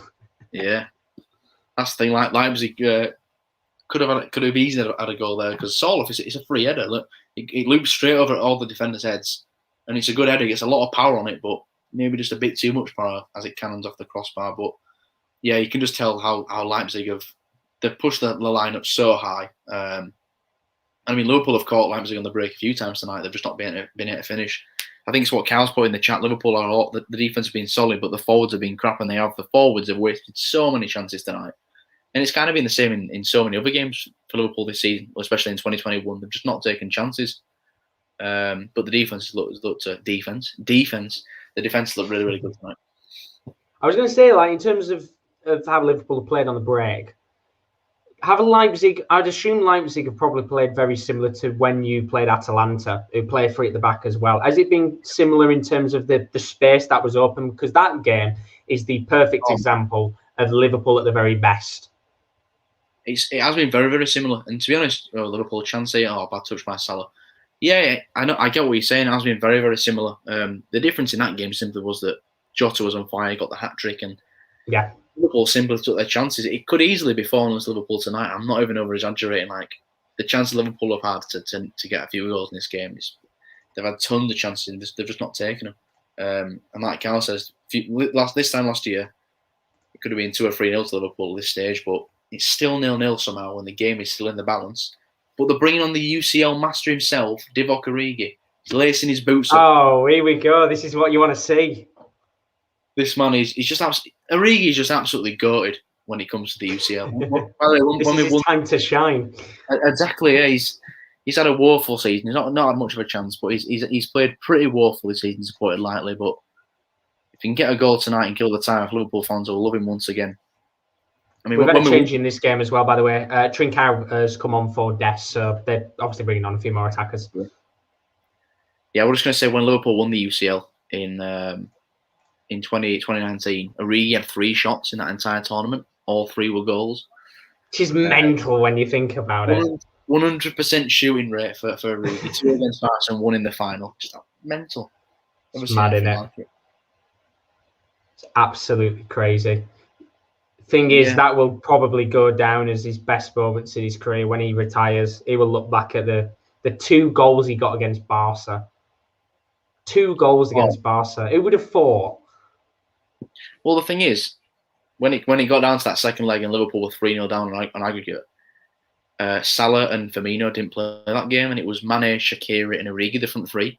And I'm thinking, let's go out and maybe get a goal. Let's just not embarrass themselves. And the fact that we won 4-0, it's the best game I've ever watched as a Liverpool fan, without a doubt. It was kind of like that game kind of felt like the final. The final was a pretty shit game. I didn't think Liverpool really get threat by Spurs in that game. The majority of the game, it was kind of like we've won the trophy finally, but that was the best part of the season. That was the night the UCL was won, really, because again, it's something I've never seen and probably never will see again. A comeback like that. It's a moment where you want to be there. You want it to be there to live the moment. Absolutely, yeah. I mean, when the whistle went as well, watching my living room, I was not afraid to admit this, but I was absolutely bawling my eyes out. I think I've told KD before this. I was absolutely bawling my eyes out in just pure happiness. It was Oh, honestly, no, it's a great night. I mean, that 2 days where we had Spurs, Ajax, and Liverpool, Barca, best moments in terms of 2 back-to-back days of UCL football. Mental. Even that campaign in general was just such an exciting UCL campaign. Some of the games were unbelievable. It's mad. Thiago finds Mane. Mane finds Jota. Jota's in. He finds Mo. Mo Salah cuts on his left foot. He's got to score, surely. And he has! Mo Salah scores. Finally, Liverpool have scored a goal from open play. It's Mo Salah, Jota with the assist. I mean, he probably scuffed it, but it rolled into the bottom corner. Liverpool have the lead with 20 minutes to go in this game. Again, it's just brilliant attacking play from Liverpool. Mane slides it through to Jota. It looked like Jota was going to take the shot. He give it to Salah. Salah cut on his left foot and just sort of guided it into the bottom left-hand corner to Liverpool. They won the lead on the night, 3-0 lead in aggregate, and that's probably the tie. All but done, really. Mo Salah finally scores. Yeah, you'd assume that's game, set, and match. And literally, right, very, very annoyed. I saw on Sky Bet, it said Liverpool 1-0 Leipzig. It was still allowing me to cash out. I clicked it. What a save from Keylor Navas, by the way. I clicked cash out, and literally just as I clicked it, it went cash out suspended. Unbelievable. Fraudulence from Sky Bet there. They're very quick, aren't they, on the betting apps? They seem to be just like at the games, like how quickly they get the results in. Oh, it's mental. It's mad. It came up saying 1-0 Liverpool before it had even suspended cash out. So I was like, I'll just take the extra £8, and it obviously suspended in the end. But what a save from Navas then. Great header from the inside of the near post, saved by Keylor Navas. Obviously, 20 minutes left of this game right now. Barcelona still need 3 goals, by the way, in this. Doesn't feel like it, but going to be a ball whipped in by Dembele, trying to get it towards the path of Lenglet, doesn't get a header on it in the end. And it doesn't feel like Barcelona need 3 goals. It kind of feels like Barca not too fussed, to be honest. I don't know whether it's a case of they feel like this game's done and dusted, but preferably we need a goal here. I'd like Barca to score within the next 5 minutes, because 2 goals in 15 minutes for a team of this calibre is still plausible, but it's such a flat second half. It's been pretty boring to watch. You come into that first 45 minutes where it was not necessarily end to end, but PSG had scored. We had the wonder goal, the penalty shouts. It sets up for a falling second half, but this has just been flat. I'm going to say a few subs in our game, by the way. Jota and Thiago off for Naby Keita and Origi, and Leipzig have just brought off Dani Olmo and brought on Haidara. And I do remember that Haidara, actually. I remember watching him in the Europa League a few years ago when he played for Salzburg, and he looked absolutely incredible. And this is the first time I've actually seen him play for Leipzig quite a while, so I thought it was going to be something pretty special at Haidara. I think it was in the quarterfinals, the year Atletico Madrid won it against Marseille a few years ago now. He looks fantastic. Yeah, they were running right, weren't they, in that tournament, Salzburg? I think, did they play Ajax that year?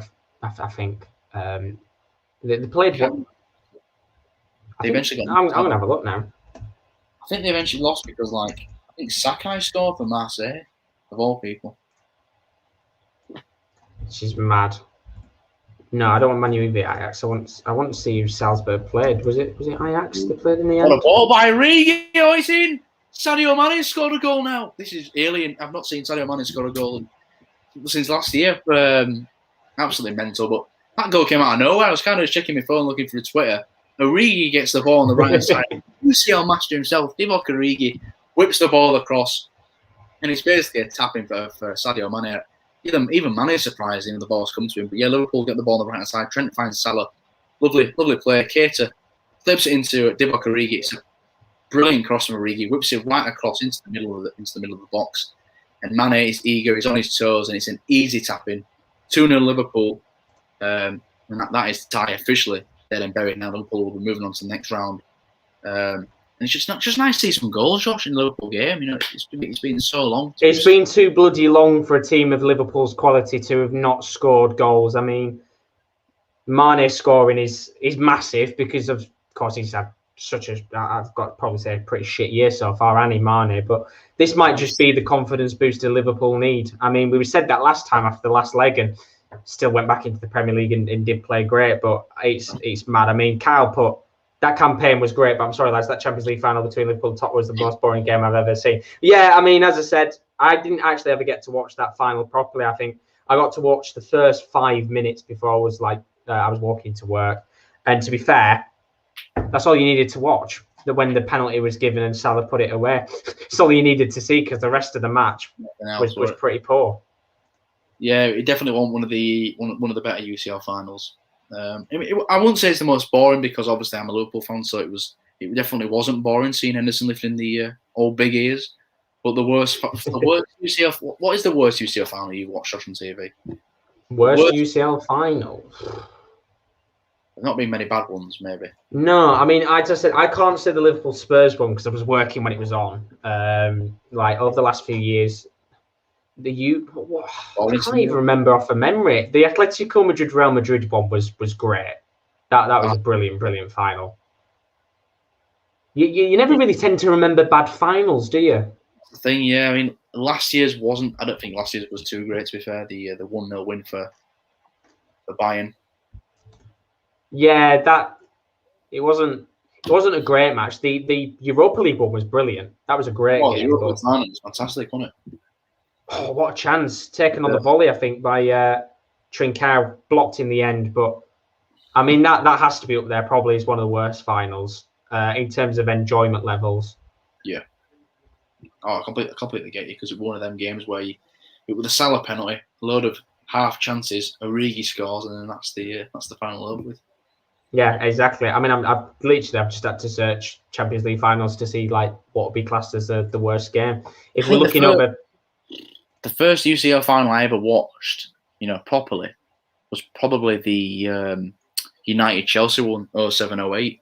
I didn't watch the Arsenal Barca one. I think I was a bit too young, but I watched the Chelsea Man United game that when Terry slipped. I went to go watch the game, the Roma final when it was Man United against Barca in Rome, when Messi scored that header and his shoe came off because he jumped that high. It's mad, innit? I think my first one I watched was, I think it was when Inter played Bayern and Milito had the season of his life. Jose Mourinho with the UCL win. Yeah, I mean that's incredible. In terms of if you said to the last decade of finals, I'd probably say the Liverpool Tottenham one wasn't great to watch. And the Bayern PSG was okay. Wasn't the greatest match, but obviously I can't say the Liverpool one because I didn't watch it in the end. I only got to watch 5 minutes of it. But that Bayern Munich PSG one was all right, but it wasn't special, was it?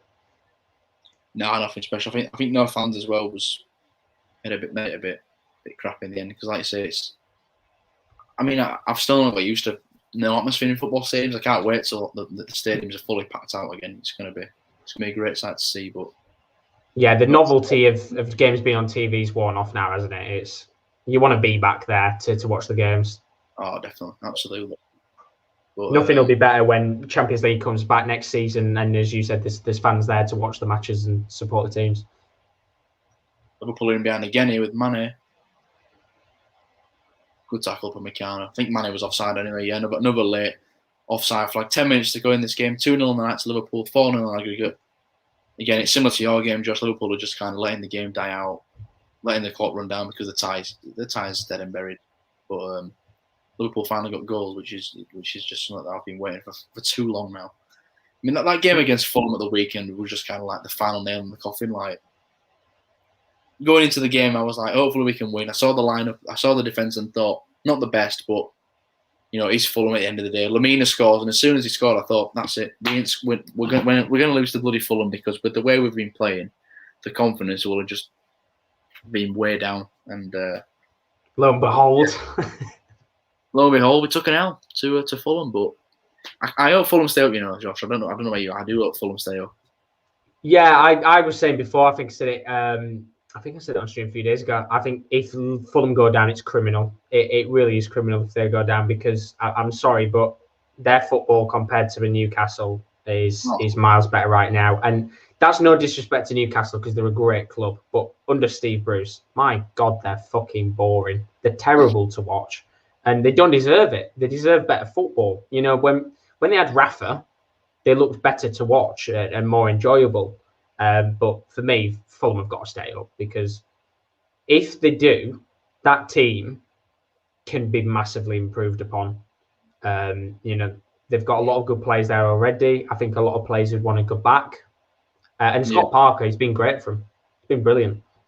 And it's one of them as well. Like, if you keep like Fulham, and obviously known as like the yo-yo team, whatever, but it's very hard to build a proper project and get things going if you keep going up and down, up and down. You don't know whether to buy certain players because you can't afford the wages and whatnot. So staying up for them will be absolutely huge, because, like you say, Scott Parker has done a really, really good job with what they've got to work with. But if they stay up again, like you say, they can probably afford to bring back Areola and a Lookman, for example. They might want to bring him back permanently. Staying up, I think it's just mental how much staying up helps clubs. I mean, look at Villa last season. They finished 17th, but they were celebrating like they won the league. Yeah, exactly. We've had 3 changes here, by the way. Barca going for it now. Just left it a bit fucking late, haven't they? Busquets coming off. He likes Mariba, the youngster. He's come on. Pjanic has come on for Pedri, and then Martin Braithwaite. Well, absolute legend he is. He comes onto the pitch as well for the last 12 minutes. Martin Braithwaite sometimes just thinks to himself, I'm playing for Barcelona. I bet he still can't even believe it himself. Honestly, I bet he must have thought when his agent said to him, Barcelona want you, he must have been in disbelief. But like the last game he came on in, he played, sad as it is, he was probably one of the better players on the pitch, and he was only on for 10 minutes. I think he had 2 really good chances to put the ball in the back of the net, and I was thinking, well, where is this from the rest of the team? They were sat there for 80 minutes getting battered by Barca. And then Braithwaite, he had a few little chances here and there, but he's too little too late, in my opinion. We could have another Sevilla where we get 2 goals, but they need to be in the next 5 minutes, because if we get 2 goals, let's say, and we get to the 90th minute, this game's done and dusted. As we said before, it's now just a case of PSG and Liverpool just seeing out the rest of the 10, 15 minutes left and going through to the next round. Yeah, exactly. And Liverpool have made another change. They've brought off Wijnaldum, who I think has had a pretty good game tonight. He looked very solid in midfield. And James Milner's going to come on for the final 10 minutes of this game. Liverpool in behind again here. It's Origi. Cuts inside, takes a shot. Oh, I thought he'd score, but it hit the outside netting. He looked pretty lively tonight. I'm not going to lie, Origi. He looked very, very, very lively. Got the assist for Mane's goal. And now he had another chance there. But I think he was in an offside position, unfortunately. But yeah, this is the Origi you want to see. I know the one thing that's been Liverpool's Achilles heel now for many years is, they've obviously won the league, but if you want to repeat in today's day and age, you need to be getting your bench needs to be as strong as your starting 11. I mean, you've seen it with City, how ridiculous their side is. The bench that could arguably win the league as well. It's that strong. And when you look at City, you look at United. I think they've got a better bench than yours. Chelsea have got a better bench, in my personal opinion. Oh, absolutely. I completely agree, because you've actually got people that come off the bench and make a difference. Where if you look at this Liverpool's bench, like, does anybody make a difference? Obviously, every single player on the bench is a lower quality than the player in the starting 11. That's how it is. Yeah. But you at least want a player that can come on and maybe get a clutch goal and a bit of energy. But with Liverpool, there's just not many of those players on the bench, unfortunately. Shaqiri's in and out the lineup. Origi's kind of hit and miss. He's been very, very poor this season. Naby Keita's been injured, but I would like to see him get more game time, because when he played against Fulham at the weekend, although we lost, I thought he was our best player. What's the ball? Albert, Messi, sorry to jump in. Don't think anything's going to come from it. It's inside the box with Messi. Get a goal now, it makes it a little bit exciting. Mariba, edge of the box. That's a Griezmann on the right wing. Every man is back for PSG. Headed away in the end by Don't blame. Nice ball from Milner there up to Mo Salah. But yeah, Liverpool need to improve. And the problem is, every fan said it. Every fan said at the beginning of the season, Liverpool had to improve. And yeah, they got the odd little signing in here and there with Thiago and that, but they didn't do enough to challenge City, because you can't always rely on that individual starting 11 to go out there and perform each week. As you said, you need players to come off the bench to make a difference. And you know, when you look at City's bench, when they've got Aguero, Jesus, they've got Cancelo and Stones just sat on the bench today.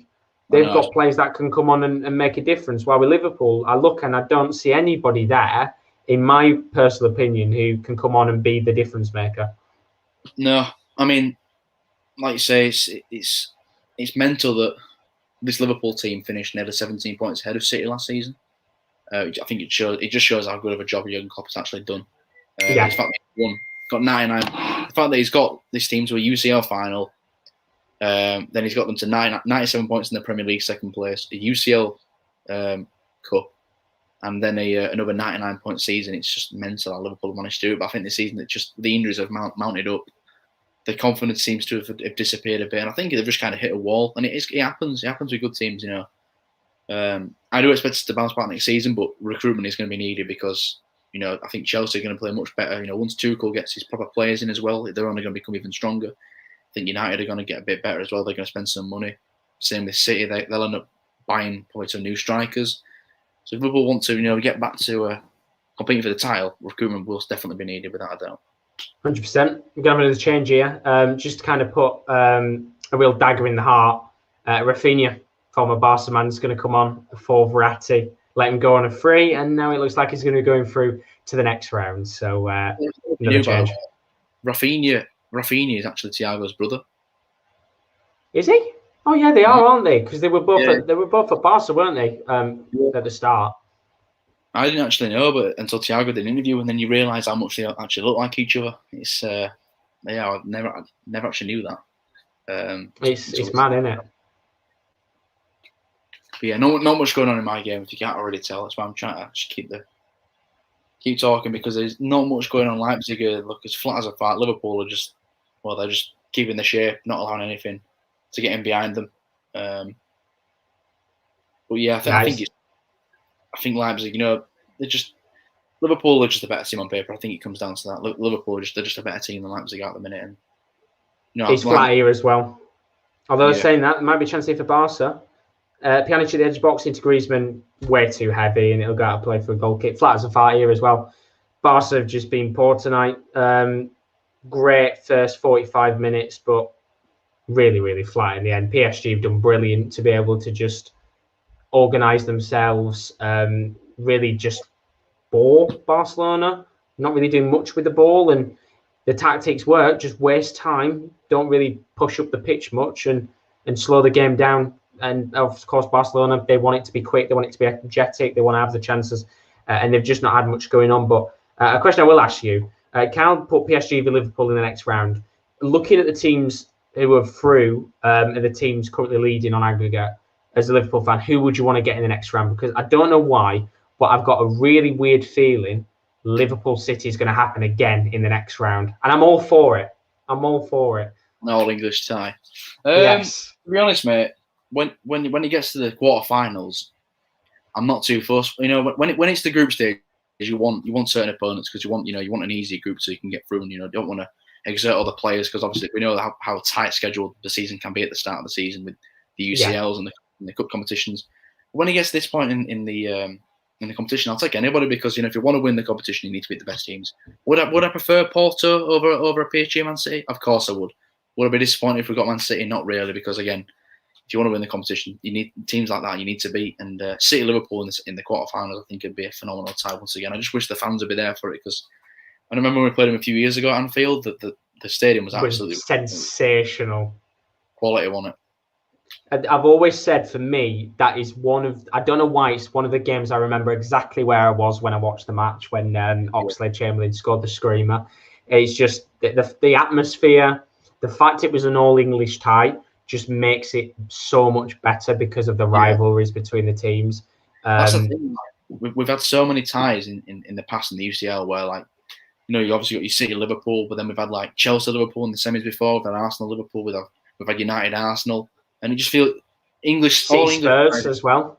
Spurs, exactly, yeah. City, Spurs, like English ties in the UCL. There's something special about them. Because again, it's not like a normal Prem game. It's mainly because there's two legs, but they're both in the same country anyway. So and they're so used to playing each other. But again, it's UCL football. It's got a different feel to it. It feels derby-like, regardless of where the teams are from in the UK. It always feels like a derby, whoever plays against each other. And for me, I can't remember the last time two English sides played each other and it was a boring game, because the Arsenal-Chelsea Europa League final ended 4-1 to Chelsea. That was a good match to watch for how like dominant Chelsea were.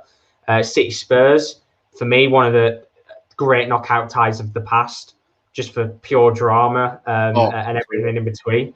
And then, as I said, Liverpool-City as well. It's brilliant ties. I definitely, like you say, even Chelsea's still in the competition. Well, I don't know, they need to beat Atletico Madrid, but if Chelsea can go through as well, that'll be another English side through to the next round. And, if there's 3 teams out of the possible 8, there's a very good chance that, 2 could definitely meet each other. Liverpool have made some subs, by the way. Oxlade-Chamberlain's come on. And Tsimikas has come on. It looks like he's only just woke up, but he's on the pitch for Robertson. It's all right. He's only got a few minutes to go. Yeah, he's come on for the last 2 minutes or so. See if he can do anything. Final subs there for Liverpool, because I know you can still get up to 5 in the UCL, can't you? Yeah. And to be fair, you might as well use them all tonight. Get a few of the big players off the pitch, because the tie is done. At the end of the day, they're through now. But I've got a feeling, and I don't know why, I've got a feeling we're going to get a few derby-ish games in the next round. I really want to see Dortmund Bayern. Oh my! Imagine that. I tell you, that's in the Champions League. Incredible. That's another Champions League final that I really enjoy watching. I remember I was on holiday in Lanzarote, and I watched it in I watched it in an Irish bar. And when Robin scored that winner at the end, absolutely, that was such a good game. Wembley as well. It was at Wembley. Yeah, which is going to be interesting to see how that goes with the Euros as well. Yeah. What do you think? Do you think there'll be fans in the stadium at Euros? I think it'll be a bit too early, because I know different. I think there will be. Yeah. Is it confirmed where they're playing it all yet? Because it was going to be all over Europe, wasn't it? But they're going to pick a country now, are they? Yeah, it was supposed to be all over Europe. I think it's going to be England now, with the sounds of it, because of all the vaccination programs and stuff. But personally, I think they want to have fans in the stadium, and I'm all for them. And I don't think they'll do it. I think they'll let people come in from other countries and that, which is fair. I'm all for it just being people from the UK going. I'm all down for that, because obviously it means then you're a little bit more likely to get tickets and such. But hopefully, fingers crossed, it's in the UK, because I'd love it to be, and it'd be one of those situations where, because it's been hosted in your own country, you're just very tempted to go and book tickets for it and go to any match, because it's just an incredible experience to go to a game of that quality. Might not be the World Cup, but the Euros is still massive. Oh yeah, exactly. It's the next best thing, isn't it? And especially like you say, with by the way, sorry, Mbappe's in and he's missed. Could have had another goal. Who do you think? What do you think the hot debate right now than Josh Mbappe and Haaland, because they both look beyond the years, don't they? It's a tough one, isn't it? It's a really, really tough one. I think both players have their own incredible qualities. I was going to say, yeah, well, the way I look at it, I think they're different players, because you've got Haaland just like a supreme finisher, but Mbappe's also got that ridiculous pace and a bit more versatility. But they both are, they're probably going to be the next two up. When you see the likes of Ronaldo and Messi eventually end their careers, I think that those two might probably be the leaders of world football, with the way it's looking right now, anyway. But for me, I look at Haaland as the next Zlatan, and I look at Mbappe as the next Henry in terms of how they play and similar play styles to players of the past. Because Haaland's so tall, quick, got a bit of trickery about him. I look at him as kind of like the next Ibra. And then Mbappe, as you said, he's bags of pace, bags of quality. So I think, as you said, they're different players. And as we've always seen in the past with Ronaldo and Messi, you've just got to appreciate that we have them in football, because you just don't know how long this roller coaster ride is going to run for them, because we've had so many players in the past where they have an incredible 1 or 2 years at a young age, and then they either have an injury or they just drop off in form. Oh, it's happened too often, hasn't it? It's happened too. I mean, look at that. Look at Dybala a few years ago, and for Juve, and he scored a few against Tottenham, and you're thinking this guy's going to be the next best thing, and it's just not really happened for him. I know he's still a very good player, but it's not really taking off the way you thought it would do. But we've just hit full time in our game, by the way. Game is officially, Liverpool officially through. So the UCL quarterfinals, that's very good. Good result in the end, 2-0. Were you expecting it to be that scoreline, or do you think maybe Leipzig were going to come out a little bit more? I thought Leipzig were going to score a goal just because the way they set up, they came out more attacking in the first leg. I predicted a 1-1 Liverpool to go through 3-1 on aggregate, but again, I wasn't too far off because I said there'd be 2 goals in the second half. There was 2 goals. They both went to Liverpool. But it's a well-deserved win. Liverpool were dominant for the majority of the 2 legs, I'd say, and they took the chances that Leipzig didn't. So they deserved to go through. And it's Liverpool a very interesting spot now because it looks like the league title's completely lost. And with the way they've been given stick, Liverpool, for the past 4 or 5 months now, saying it's not the same team, injuries this, injuries that. If they went to shithouse the UCL, I mean, that'd sum it all up, really, wouldn't it? That'd be perfect. Make up for the season overall, wouldn't it? Exactly, yeah, exactly. Carl's just put in the chat. Still about 20 seconds left of this game, by the way. Josh, no, there is only one Zlatan. I'm guessing you didn't see what he did last night to Sevilla's goalkeeper. I think he's got a little bit of Zlatan about him, I think. The thing is, Kyle, right? I saw a stat. It took Zlatan Ibrahimovic around 70 games to get 20 UCL goals. Haaland reached 20 UCL goals last night in his 14th game. That is unheard of. Unbelievable. Has the referees just blown the whistle in this game? Barca are out. Yet again. And that club is in absolute turmoil now. It's going to be a very interesting summer for them because they need a hell of a rebuild, but they're in debt. Yeah, and do you know what? The first question on everybody's lips is obviously what happens to Messi. I'm guessing, obviously, I haven't got any of the sound on right now, but no doubt in Spain specifically, in the newspapers and stuff, I would assume that will be the question of the night. With Barca out of the Champions League again early on, is this going to be Messi's last match in a Barca shirt in the Champions League? I mean, he's going around hugging all of the PSG players, which is the one club he's been linked to for the last couple of months or so, which is quite interesting. But I mean, that first half was fantastic to watch. Thought it was really, really good, very enjoyable. Barcelona played really, really well, just lacked a little bit of a clinical finishing edge. And then the second half, PSG just did what they had to do, slow the game down, frustrate the opponent. And Barcelona never really got themselves going in the second half. And I mean, you've got to give credit to PSG because Mbappe tonight got a goal to his name, got a hat-trick in the first leg. An incredible, incredible performance for him in the end. And it's lovely to see Mbappe going straight over to Pedri and gives the youngster his shirt, which is really nice of him. And I think Pedri's swapping his shirt with Mbappe as well. So both youngsters with real appreciation for each other. But, overall, apart from that, it was inevitable, wasn't it? Barca were going out. It was a little bit one too many for the amount of goals they needed to score. Yeah, it was kind of like the tie was almost dead before. It was the first leg killed the tie off, didn't it? And when Barca knew they started to come and play the second leg, but it was kind of like the players didn't even have belief themselves. It's just showing pictures actually from the Barcelona, from the Barca PSG game where Messi's going around, hugging all the PSG players. Probably like you say, could be their fellow teammate in a few months' time. We'll have to wait and see on that situation. I feel like Messi, when he leaves Barcelona, is going to be the biggest shockwave in football history. Maybe Messi playing for a different team. I personally never saw it happening, but the way Barcelona's demise has been over the last few seasons, you'd probably think he's moving on. Yeah, that's going to be the interesting situation. I mean, I'm just seeing now, obviously, Liverpool, one Klopp looking delighted, which is great to see because I guess over these last few weeks, it's not been often that there's been smiles on the faces of Liverpool players and the manager himself. But Alexis just put, so the teams so far through, PSG, Liverpool, Porto and Dortmund. You are spot on there, Alexa. And he asked, is there seeded and unseeded in the quarters for the draw, or can anybody draw anybody?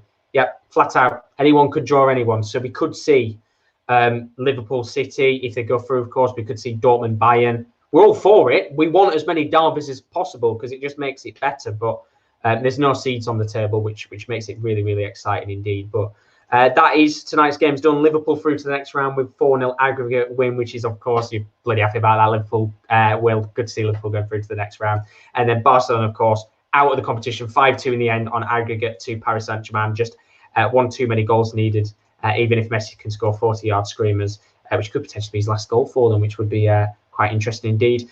Don't forget, if you haven't checked out our social media, as always, our Twitter is @the_top corner and our Instagram is _sportscorner_. Do go and check those out. I always post and tweet on Instagram and Twitter when we go live on YouTube, as well as when we post articles up on the sports-corner.com, which I will show you in a little moment's time. Lots of content available on there, as always, which we'll talk about in just a moment. And of course, if you are looking to take part in our UCL FIFA Sim tournament, please don't forget to put your name down below. We've got 10 spaces left. This is going to be taking place soon. You don't need an Xbox or PlayStation to play. You don't even need FIFA. It's going to be the AI that takes control of the team. But you get to choose your tactics, your formations, and the players that play.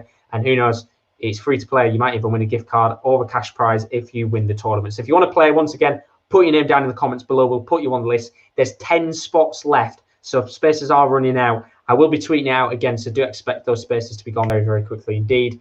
And of course, we've still got more content to come on the channel over the next few days. Tomorrow night from 5:45, you could join myself, KD, Rowan, and of course, Kieran out for the Europa League, not Champions League. United AC Milan, Celebrity Power Rangers, that's from 5:45. And then at 8 o'clock, you could join myself, Kieran L. It's going to be Adam and Will for the 8 p.m. goal show. That's Olympiacos Arsenal as one of that standout games. And then A-League Fridays, they're back 8 a.m. Melbourne City taking on the MacArthur Bulls. You do not want to miss out on that match. A-League has been fantastic over the last few weeks and well worth checking that out indeed. Rowan has been loving it, and we hope you guys have been loving it as well. But yeah, Will, thank you very much tonight. Greatly appreciate it, buddy. Got the result you needed in the end. Yeah, thanks for having us, Josh, again. And like I say, it feels much better. Liverpool have finally picked up a win and finally scored some goals, because it was far too long before Liverpool have actually done anything these past few weeks. But yeah, win's massive, and we're through to the next round. That's all that matters, and I'm eagerly waiting to see who we get in the quarterfinals. I'm with you, possibly an all-English tie. It'd be a very interesting tie indeed. Will be indeed. Don't forget, next week we've got 4 of the games still going on. Tuesday night, City, Gladbach, Real Madrid, Atalanta. That will be with myself and Kieran L. Hopefully some drama in that. Still plenty of goals maybe in those 2 games. And then on Wednesday, Bayern Munich, Lazio, Chelsea, Atletico Madrid. KD will be on that. Of course, not yet confirmed who's going to be with him, but KD will definitely be there. But as for now, don't forget to leave a like, subscription if you're new to the channel. As always, we've got more watch-alongs to come. We'll be back tomorrow night with the Europa League. Got a good game tomorrow, haven't you? Shakhtar against Roma. Shakhtar Roma, yeah, it's very, very even game. I said to Rowan the other day, I feel like Dzeko is just going to possibly bag a few goals because he seems to get better with age. But hopefully Shakhtar and Mano Solomon can pull out a win. But I can't wait for that game because it's very, very even one, definitely. Should be a good game indeed. But as for now, we will see you tomorrow. Don't forget to leave a like and have a good morning, afternoon, or evening, wherever you are. See you later.